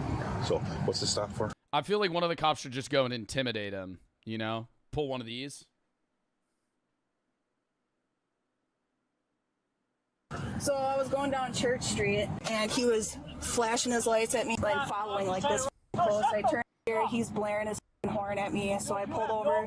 He got 100 me, and I pulled him over for following too close and to see if he was in distress. He's failing to identify himself. I just happened to know because Kim had said she dealt with. All right, let's take our bets. Do you think that they get in a physical altercation by the end of this video? Yes. I think this will end with someone, like him running, somebody chasing him, and then either a fist being thrown or a taser. Somebody who is very uncooperative, and I think it's him. Can I take him to jail for not identifying himself? We know who he is. Now. So, I'm gonna give him an instruction. Nah, I know she's trying to be a dick, but I feel like it's valid. She's like, can we take him to jail for not identifying himself? Because he's being an asshole, bro. Okay. yeah. And following too close. Yeah, if you want to start working on those, and we'll get them out of here. This fat yesterday was on the phone with me yesterday, and that's why she's here now. Hey, Joe. What's up, man? I'm the supervisor. You want to talk to somebody? Yes. Can I get out for a second? Just stay put. I can talk to you right here. Okay. I was coming off of Ellis Street. Oh my god, he has to be like inebriated, bro. This dumb came off of fucking Main Street, had no blinker on when she made the turn. She was as well on her phone. I followed her down the road because I talked to somebody yesterday that made it very clear that if I had a problem with one of the officers, that I can most definitely make a complaint about it. Okay. So I was. Yeah, that's usually where you call in and complain about an officer, not just follow them and lay on your horn for 5 minutes. Followed her down the road to figure out who she was. Joe, can I speak to your supervisor? Yeah, hold up. Hey, how's it going? What can I do for you? What's the problem we have today? And I was flashing my light and honking my horn. Were and you now behind her or in front of her? I was behind her. Okay. And now she thinks she has the right to give me a ticket for honking my horn. I got every right to honk my horn. How close were you to her? I was a car length behind her. Okay. She swerved and hit the curb like a dumb bitch with her car over here. Yeah, so he could go around me. And I was nowhere close to being by her. Did I drive any closer to anybody else than I do any other day in the world? Asking his kid to back him up. Dude, I have like really good driving. You know I'm a good driver, right? You know, like normally when you're like whenever you look up from like your iPad and shit, like you see that I'm like obeying traffic laws. Like he knows what the rules of the road are. So, bro, when I was that young, when I was like 7 years old, we could be 5 blocks away from where I live, and it was like I was in a different universe. It was like I was in a different universe. Before I even knew how to drive, I was like lost. Like getting one place to another. Yo, you never have to know. You just sit in the car and you teleport. You don't need to know directions. here, so I didn't see exactly what happened, but she says you're following too close behind her. What She is stops too it for close? that. No, that's not what she stopped me for. Yo, okay, I gotta say, side conversation, people, I don't know, maybe it's just New Jersey. People on highways fucking drive like maniacs, bro. Not even just like Jersey slide shit. I'm saying in general, we'll be going 80 miles an hour on a fucking highway, and somebody's actually 6 feet behind me. If we're going down a rural road and the speed limit's 25 miles an hour, that's fine. But if I'm going 80 and you're 6 feet behind me and I tap my brakes, you're almost hitting me. Like, The fuck, dude. And I'll slam the other day. I'm driving on the highway. I slam on my brakes because somebody else slams on their brakes. The car behind me slams and pulls off the road so they don't hit me. Like, they pull into the grass. They don't crash, but then they get back on the road. I'm like, dude, just stop tailing me. We're both getting to the same place at the same fucking time. For flashing your lights or what? She said I was honking my horn at her because I was trying to get her to stop. I was not following too closely. Okay. Can you guys prove it? What is the law when it follows too closely? What does the mirror say when you read them? What does that say? If you guys are so smart. Objects in mirror appear closer than they It are. has nothing to do with what it says on the mirror. Yeah, it does. It is a lawful statement. Objects in the mirror appear closer than they are isn't true. What? Objects in the mirror may be closer. He's reading it wrong! He's reading it wrong! No! Chat, he's reading it wrong. I'm not getting over this. Closer than Objects in mirror appear closer than they are. That is the opposite of what it says. Around like Grim Reapers. Like they should have an aura that surrounds them and like a song that plays on like an organ.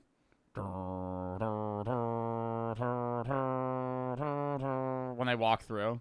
Be like, yep, that's the guy that bleeds out the dead bodies. From Harvey 180. So I'm completing my organ donation form. You can literally donate everything, including skin, bones, and tendons. So how do funerals work? Because there will be nothing to put in the box. Most organ Put googly eyes on my lids. companies, those procurers, they don't take everything. They'll take the femur, they'll take some They're not taking my lungs. of the muscle. They might even skin the whole thing so it looks like one big nasty roast beef. But then they also will What? everything. They'll take the femur, they'll take some of the muscle. They might even skin the whole thing so it looks like one big nasty roast beef. But then they also will provide us with a large wooden dowel that's the exact shape of the femur. So we can kind of rebuild the shape of the leg. From Amy Bell. How do you talk They'll skin my entire body? to hear from parents who have tackled this tough topic? Probably my best piece of advice for parents. His stomach, bro. Oh my God. On God, I'm hearing his stomach.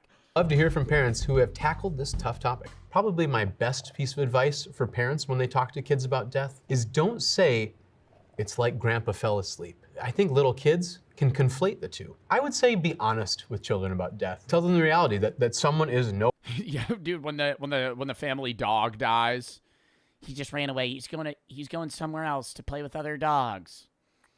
Your grandpa shot him in the head. No longer living. Kids typically, I think, have a better handle on death. And really, especially elementary school age children, I think they have a want to be involved when they come to a funeral. There's so many times where I see families come and they ain't get that shit though. They don't understand that shit. That's why it's like, because they're not actually mourning, bro, because they don't understand it. If you're like 6 and somebody dies, did you ever go to a funeral when you were like 7 years old? Bro, none of that shit makes sense. None of that shit makes sense. I remember I went to a funeral when I was probably 7 years old. I was going to say 6 or 7, but probably 6 or 7. And it was like my great aunt. And I was just like, I want to go home. I remember that.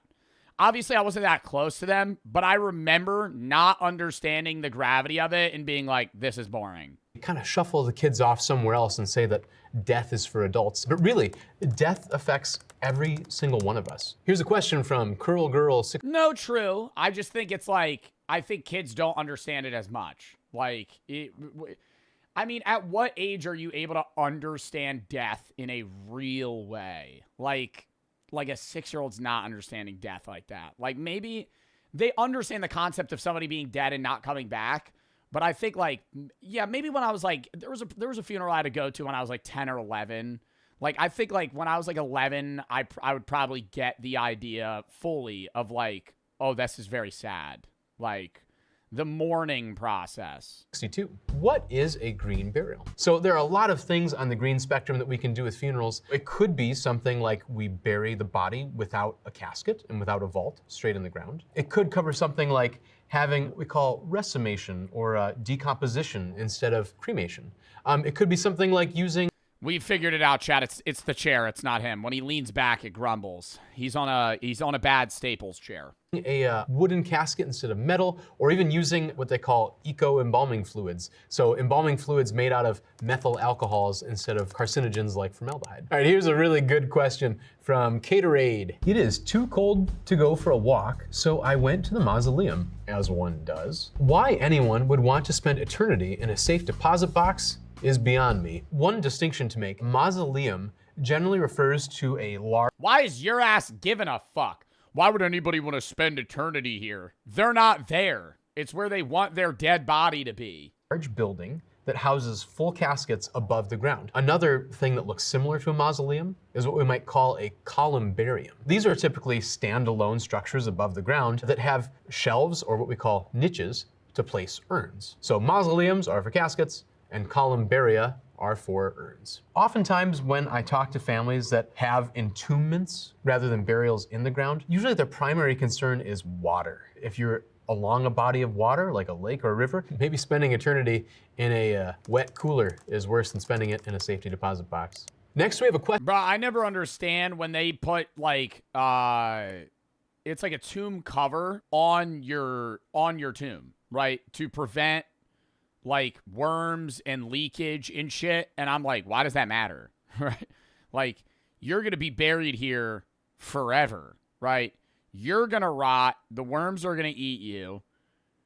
And you're going to be a skeleton. Your tomb's going to break and crack. You've said this before. I know.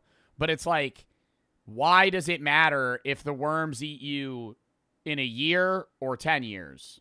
You're dead. Question from Brain Rot Batty. Had to break up a fight at the funeral home today. Why y'all swinging on each other? I have had to break up a couple fights at funerals or go into dad mode and scold some people. It's a highly emotional situation. Sometimes there are a lot of unresolved issues between the deceased and their family, or maybe other members of the family. Talk about inheritance. Yeah, fake-ass motherfuckers coming into the funeral just to fucking be there to show face because they just want money from the will and rather than actually giving a shit about the person that died. I could see that. I could see full-on fistfights starting at a funeral so easily. Just because it's like, dude, you know, people are going to come out of the fucking works that you haven't heard of in years, man. Those things can be a mess. Our next question is from Bob White. Are funeral expenses tax deductible? The short answer to that is no.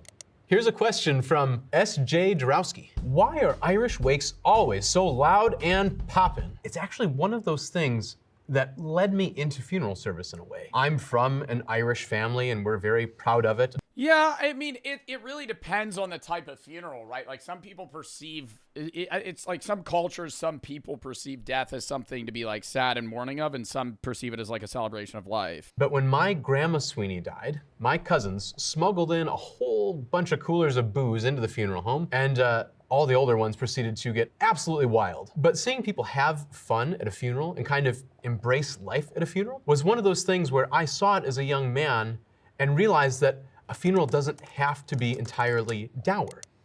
I think that you want a mixture, right? I think the proceedings at a funeral itself, where people are older. Oh, it was fighting something from walrus tusks. This thing fought a fucking walrus and lived. I mean, it is a polar bear. Meh. Next video. Video dating, women's edition. Someone who's looking for me. Someone. Wasn't video dating like the in-between between like you only being able to meet people in person and like dating apps? Like video and dating profiles, it was like MySpace era. Like video dating was a real thing where you would make a video, put it out, and then you got responses. And then maybe you would meet up with that person. Hi, I'm Elizabeth. Oh, she is old. And nothing wrong with that. I just didn't think a woman in the 80s that is 80 would be using a video dating site. I live in the West San Fernando Valley. Pardon me. Hi, I'm Jana. I'm looking... Just holding a piece of chocolate cake.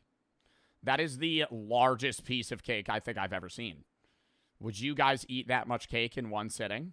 I would like to. I don't think I could.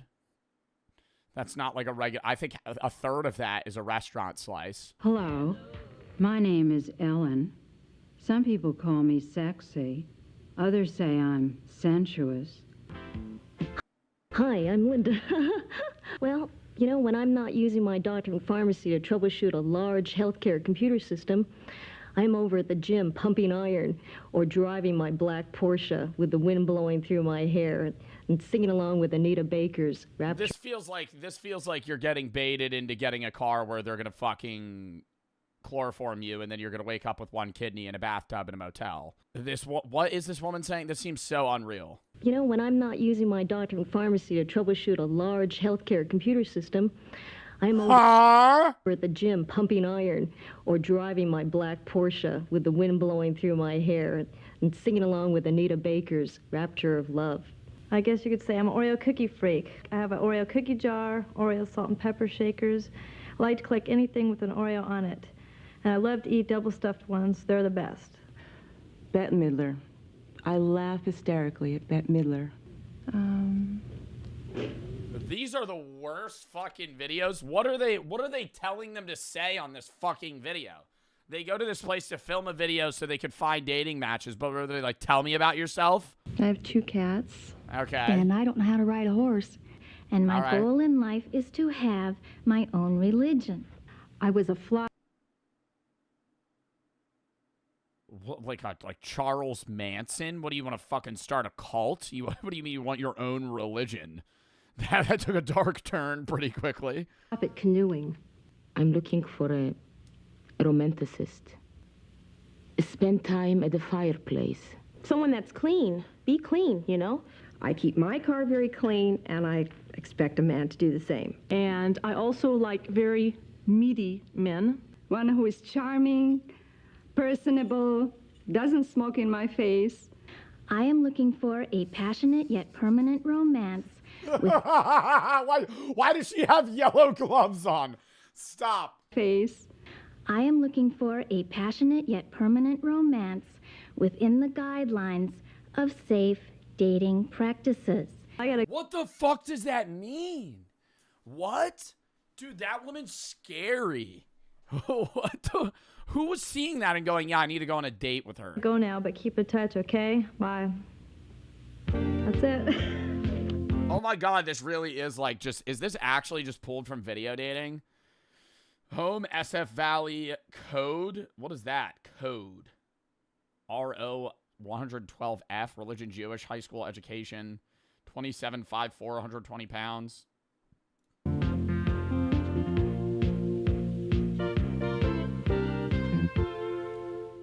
I feel like the guys' ones are going to be so much worse. Oh, hello. Hello.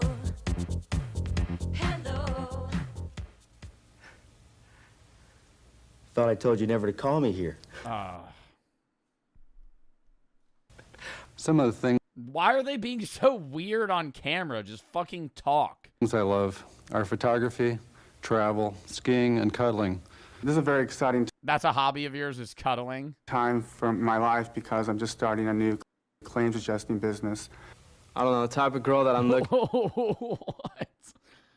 This is a very exciting time for my life because I'm just starting a new claims adjusting business. Oh, wow, how cool.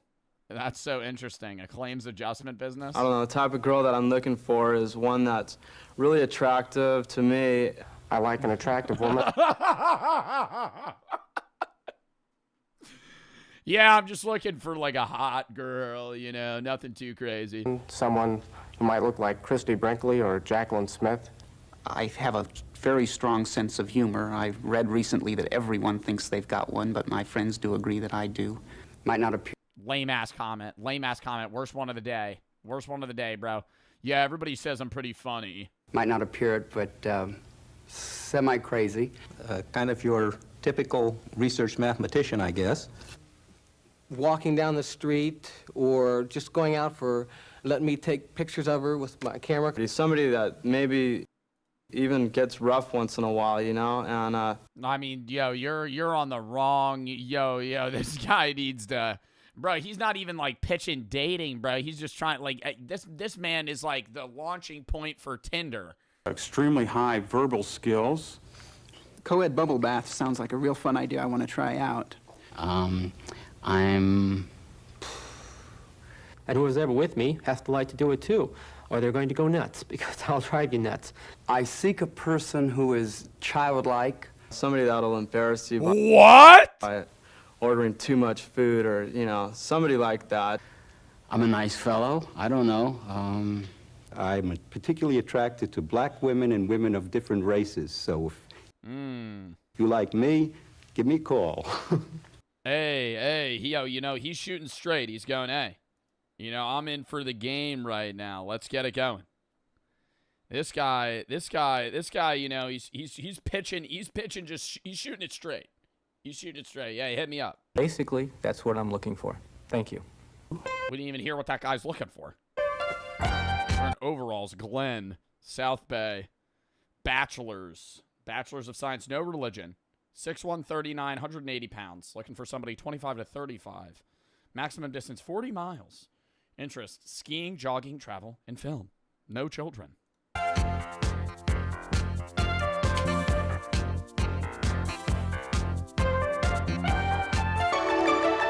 Like a jazzercise like song. Oh my god, I want to see more of this. Found footage fest. Oh, this is like all just like old videos. Dude, I gotta sub to this channel. Championships of VHS. These, what do they just find like random shit? All right, we'll watch one more. One more. New Age miracles, fact or fraud.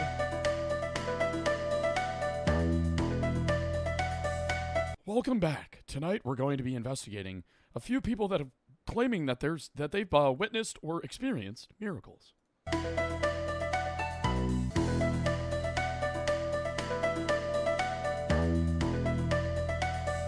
a lot more stern than I thought he'd be.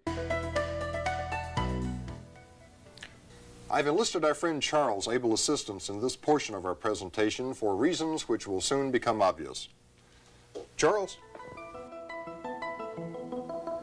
Yo, what the fuck is this? They're gonna hit him with a sledgehammer? Oh, is he doing miracles? Is he like a miracle man? Do it! It's gonna be a fake cinder block.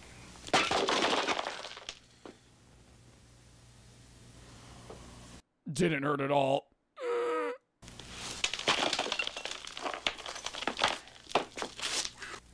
Now place it inside the plastic bag. Oh, it's a little magic trick here. Now break the bulb. Excellent. Now reach inside and choose a piece and hand it to me. Is he gonna eat it? Thank you. You may return to your seat.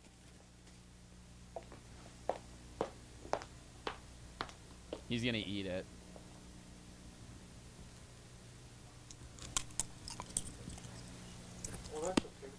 Yup. It's sugar glass.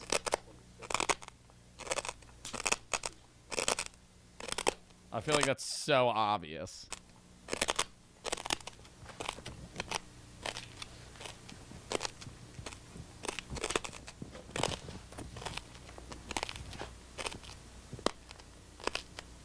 That's also not a miracle. This is also not a miracle. This is not a miracle.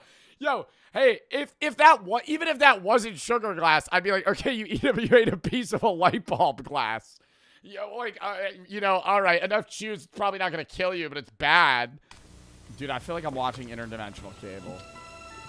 Fire, one of the most powerful and destructive forces of nature. Rolled up the jeans.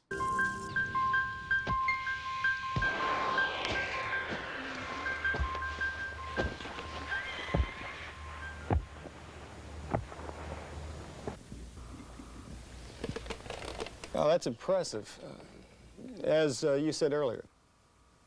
If I can direct your attention to the demonstration area, I'll give you a first-hand look. Are these real shows? Like, I don't even know what I'm watching right now. What is this from? What is this from? This is a fucking, like, this video is intended for educational purposes about New Age ploys to lure them into satanic cults. What? He walks us through highly entertaining worlds of new age parlor tricks. Oh, so he's openly saying they're fake. Who the fuck's getting lured into a cult by watching somebody eat a piece of a light bulb and being like, you're telling me you're God? Prove it. Eat a piece of this light bulb.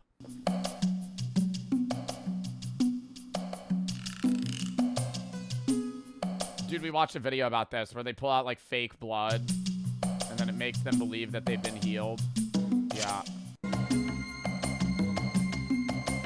And they think that they've been healed. That actually is a cult tactic. Psychic surgery actually has gotten people killed.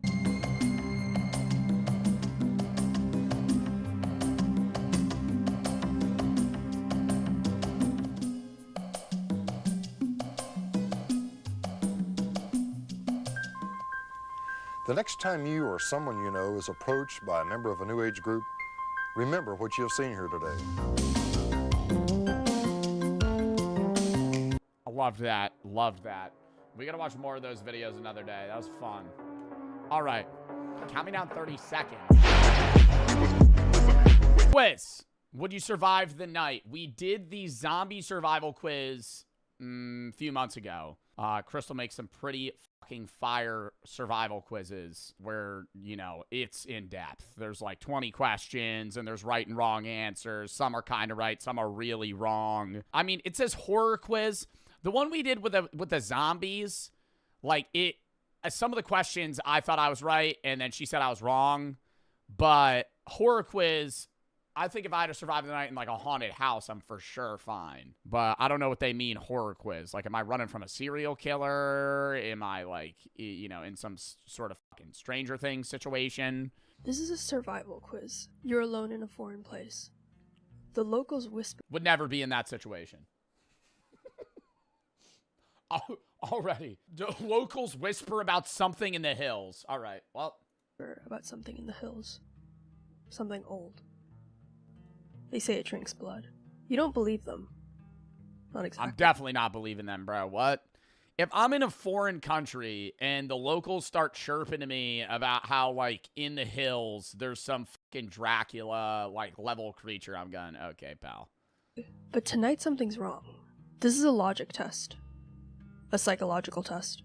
The questions start off easy, but they get harder. And each answer could be your last. For each question, you get 4 options to pick from. And after each question, I'll tell you the right answer.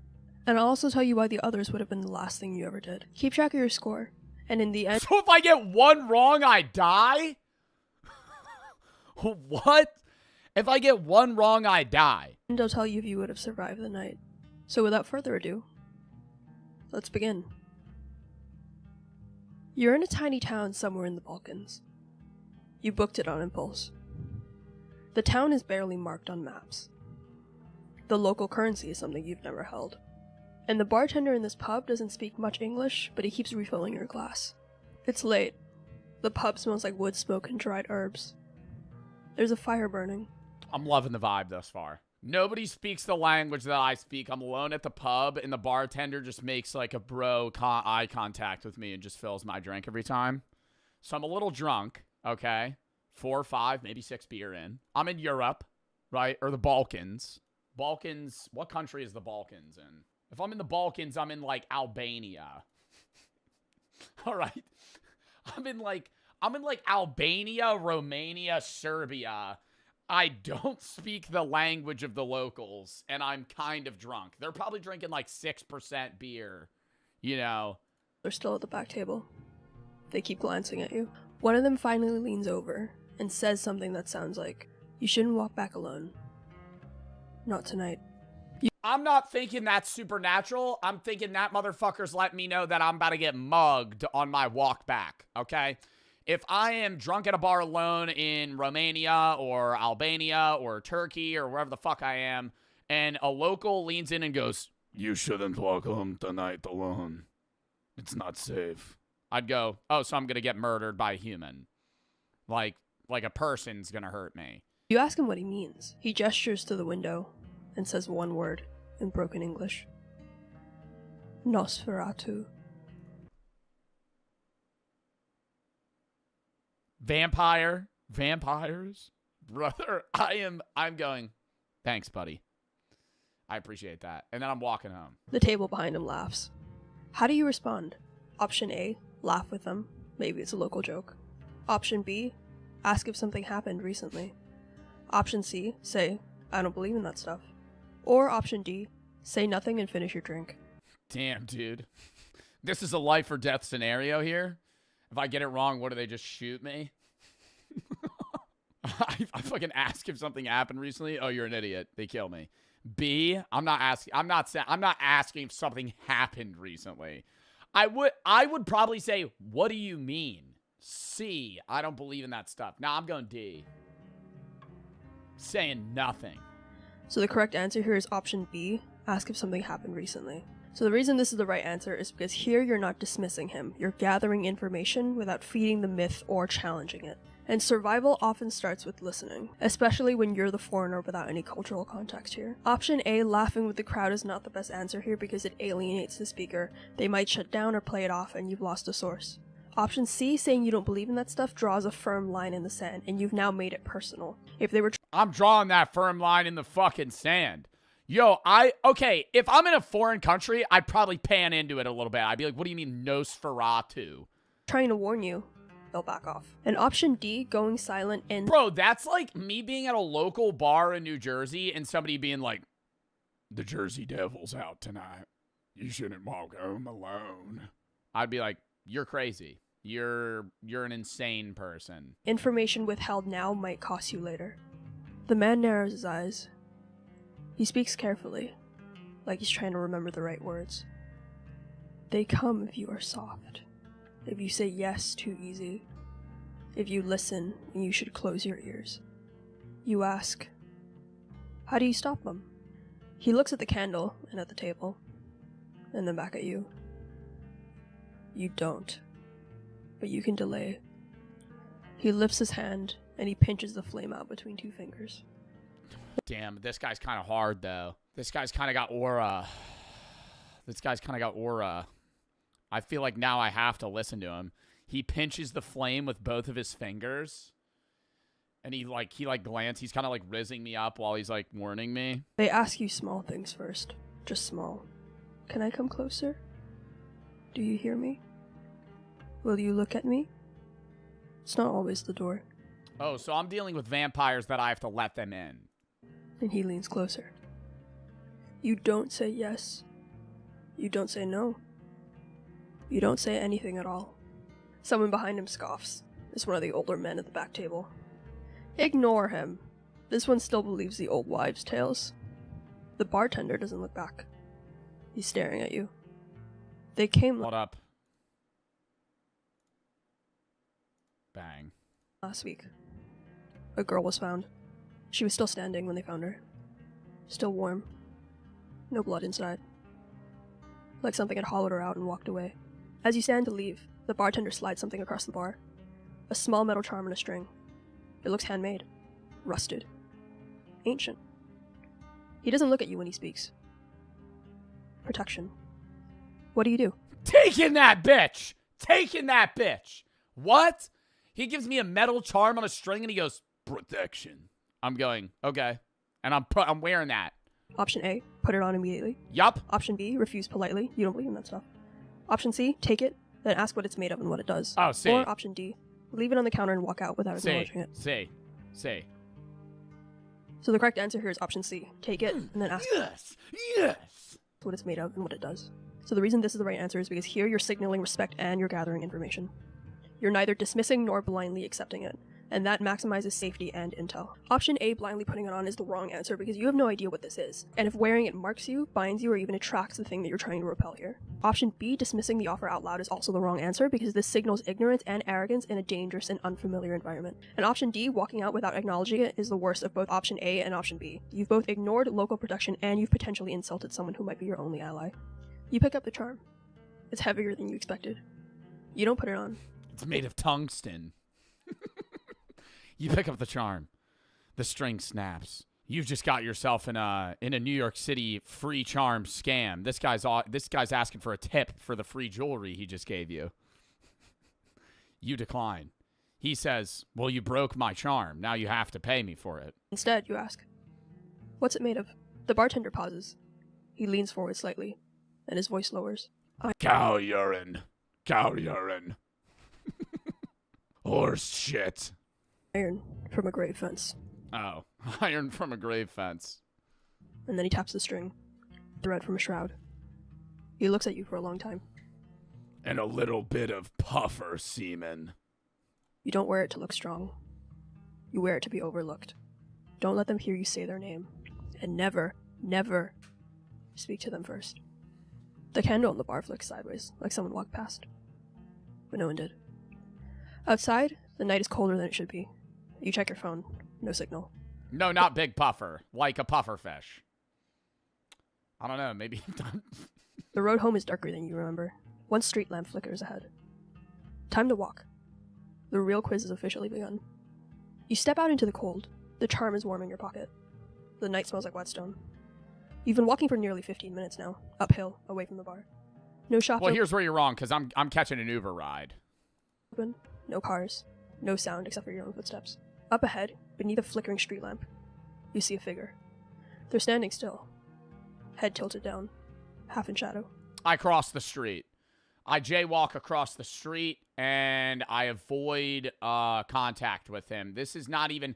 Regardless of whether or not Nosferatu's a thing. If I'm walking alone at night, and I see a guy standing under a street lamp at like 1 in the morning, I'm crossing the street. I'm not passing him. Not approaching. Not retreating. Just waiting. What do you do? Option A. Keep walking toward them, confidently, like you belong here. Option B. Cross the street and pass at a distance without making eye contact. Option C. Turn off into a narrow side path to avoid them completely. Or option D. Call out. Are you okay? B. I'm not going down a side path. That's really scary. I think B. Cross the street. Still keep them in your peripherals. So the correct answer here is option B. Cross the street and pass it. Fuck yes, dude. Fuck yes. The distance without making eye contact. Option E. Run at him manically and zombie survival quiz. Most people choose wrong. It's a quiz to find out if you'd survive a zombie apocalypse. Not movie logic. Y'all think you would survive? I think I'd at least I would last past the first stages. I'm not saying I would start a new civilization and, like, you know, become governor of my own little town. But I don't think it would be like I'm not going out day one of the outbreak, you know? It depends what type of zombies we're working with. I don't know if she's going to address this, but that's kind of another big thing. I think when people talk about zombie apocalypses, it's generally assumed that you're referring to Walking Dead. Is that fair? Because World War Z... World War Z? Those ones... And they run. they run faster than they would if they were alive. Like, that... No. Those I'm dead. Those I'm for sure dead. But I think I would live Walking Dead. Not gamer instincts, actual survival decision-making pulled from disaster studies, urban collapse scenarios, and real-world psychology. It's 28 questions long. Some of the questions are easy, most of them are not. For each of the questions, you get 4 options to pick from, and I'll tell you the right answer, and explain why the others most likely will get you killed. As we go through the quiz, you should keep track of your score. You get 1 point per correct answer. And at the end, I'll tell you... Oh, God. Is it like, hey, if you have 10 points, you live? How many points do you need to survive? It's probably unreal, like 20. You need to get, like, more than 2/3 of the questions correct. Whether or not you'll last. So before we begin, I'm going to give you some context as to this world and also the scenario so that you can make informed choices. So this quiz, right, this scenario, it uses classic slow-moving zombies. So like classic infection type zombies. There we go. Easy. Easy. Easy. What? I think that's not easy. The biggest problem's other people in an apocalypse. That, in my mind. World War Z, it's the zombies. But Walking Dead zombies, it's like other people that are malicious and want to kill you. I don't think the zombies are the biggest issue. They're just kind of like a hurdle in the midst of other shit. Moderate hearing and smell. They have poor eyesight, especially. Moderate hearing and smell. Poor eyesight, especially in low light. They will notice you if you're loud, fast, or bleeding. What are they, fucking sharks? They'll smell my blood. They'll notice you if you're loud, fast, or bleeding. So they'll be like clickers, but slow. Like, ah! Ah! They turn. More merch is here. You better not skip this, you fucking bitch. More merch. Carpe diem. Look at this sick-ass design. You better fucking look at it, dick. Seize the day. Carpe diem. Pluck the day. Same fucking thing. Follows the philosophy drops that we've always been doing. We were doing Memento Mori. We were doing Think for Yourself. Look at this sick-ass back. Peep it. Also got shorts. This time, they're shorter than the other ones. Different material. We're not going that thick cotton anymore. It's more breathable. We also got hoodies in other designs. Look at this fucking sick-ass one. No AI! Told the designer, no AI! They hand drew this shit. Or, well, not with, like, pencil on a computer. Anyways. Where's the fucking long sleeve? Another design. Here's the front. Here's the back. Check it out. There's more stuff as well. I'm just showing you small things. joebartolozzistore.com. I don't know why I'm out of breath. Editor. I'm sick. Joe Bartolozzi Store. I said my last name wrong. joebartolozzistore.com. Check it the fuck out. See ya. Notice if you're loud, if you're fast, or if you're bleeding. In terms of how to defeat them, the zombies don't feel pain. They don't bleed out. The only tried and tested way to destroy them is by destroying the brain. And they don't stop unless you hit a central nervous system, so when you're picking weapons, that's what you're aiming for. In terms of how the virus spreads, or how people turn, the virus spreads fast. People say it's from bites, maybe blood. It's not airborne as far as we know, but if someone gets it, they turn fast. To give you some context of So it's not like mushroom spores, but if they bite you, you turn. Live in an urban area with 2 other people, so it's like You live in an above ground floor apartment with 2 other people in a densely populated urban area. So like I live in a big city like New York or Boston. I live in like New York, Boston, Chicago, Miami. medium-sized city, pretty densely populated area with like the Worst start. Bottom tier starting area for an apocalypse. That's making me a little less confident. Best place to start out is just like Iowa. You're in Canada, but not in a main city. Oh, so I'm fine. Oh, I only have ever met 10 people in my life. So I think I'll be okay. Infrastructure of what you get in an urban area, so public transport, accessible supermarkets, roads, etc. I hope you took some notes or you remembered those facts. Iceland would be the best area to start if the virus didn't start in Iceland, because then you could just close off the country. Because they may or may not be relevant in deciding what you'll do. So again, I'll set out each question in turn and then the options, and I'll give you a couple of seconds to pick your answer. I'll tell you the right answer after each question and give you an explanation as to why that's the right answer. Bro, but is it going to be like the definitive right answer, or is it just going to be like, hey, this is the one that's most likely to keep you alive? Feel free, obviously, to pause the video to take more time if you need it, and most importantly, keep track of how many answers you get right or wrong for your final score at the end. And without further ado, let's begin. So you've just confirmed it, it's a zombie outbreak. You live in the 2nd floor apartment in a medium-sized city, and it's the first 10 minutes. What's a medium-sized city? Not New York, not Philly. Like, a medium-sized city, I would say like Austin, Texas. Is that? Yeah, like St. Louis, Missouri. Somewhere where there's not millions of people. Immediately by car and head towards the countryside.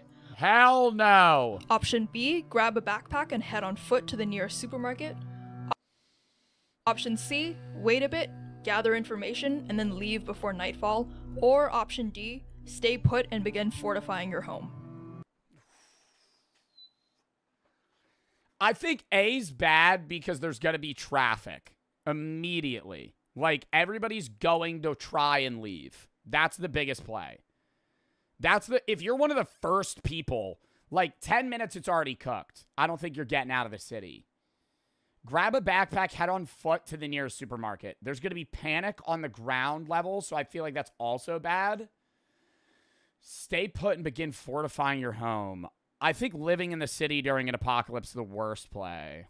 Dude, I know A is bad because it's like you shouldn't want to leave by car, but I feel like A or C. Wait a while, gather info, and leave before nightfall. We don't know anything, so I feel like it would make sense to kind of wait. Not B. Well, grabbing a backpack, heading on foot to the nearest supermarket, there's going to be mass foot traffic on the city that you're in of people running around because they're scared and also infected on the streets. That's like immediately where people are going to be that are zombies. So, and people are already going to be looting supermarkets. I feel like that's not a problem right now. I'm thinking C, bro. C or A? I'm going to go C first answer, though. So the correct answer is option D, stay.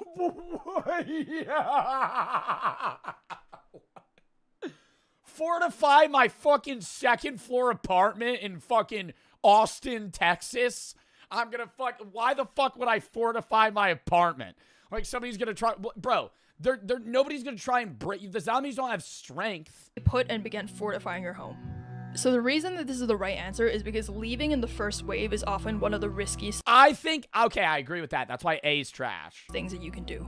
During the first wave of an outbreak, infrastructure breaks down basically instantly. The roads are full of accidents and abandoned cars, emergency services are overwhelmed or completely gone, and if you're in a vehicle, you're likely gonna get stuck. And if you're on foot, you're probably gonna be exposed. You know what I'm gonna do, bitch? I'm gonna take a Lime scooter out of that fuck-ass town. That's what I'm gonna do. I'm gonna go download an app, and I'm gonna go fucking take a city bike, and I'm gonna fucking electric scooter my way out of the fucking town. There we go. Then I don't even need to get in a goddamn car.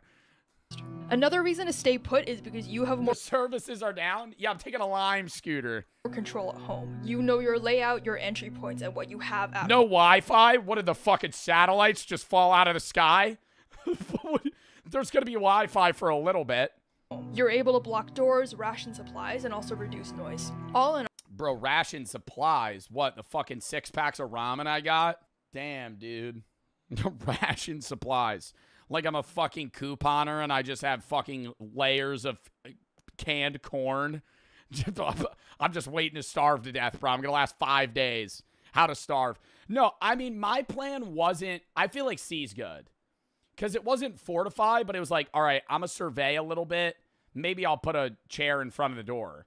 And then I'm gonna fucking leave in like 8 hours. All in all, staying put has fewer variables and more you can control, and there's also just less visibility to the outside world and its threats. Public spaces during this time are basically chaos zones because supermarkets and gas stations are early hotspots for violence, looting, infection spread. The majority of yeah, bro, but what if you're one of the first people there? People that die early in disaster events do so because they go out thinking that they can grab more supplies. Another reason to stay is because waiting often gives grab all the fucking Marlboro Reds! Grab all the cigarettes! You more information. In the next 12 to 48 hours, you'll learn what's happening, where to go or avoid, and whether there's an organized response. And so people who leave immediately often walk into blind danger. The only exceptions where leaving might be the right choice is if your building is actually compromised, like if there's an infected person inside and there's no way to secure it, or if you have a clear escape plan with pre-packaged supplies and like a safe destination, or if you live— What is that called? Like a go bag? There's like apocalypse people that have those. Like an already ready backpack to dip. Somewhere that's completely indefensible. So for example, there's a glass storefront, or you're on the ground floor, or if there's wide entry points. A bug out bag, that's what it is. Other than that, the safest thing to do is to stay and fortify and wait. So you've decided to stay put and ride out the first wave in your apartment. You've locked the doors, you've pulled the curtains, and you've confirmed it's a real outbreak. What's the smartest next move? Option A, start moving heavy furniture to block entry points. Option B, fill bathtubs, sinks, and pots with clean water. I love that. I love that. I don't know the other two answers, but right now I'm going B. Option C, inventory your kitchen. I feel like, bro, I feel like that's what you do during like a hurricane. Y'all ever do that? You or your family ever do that whenever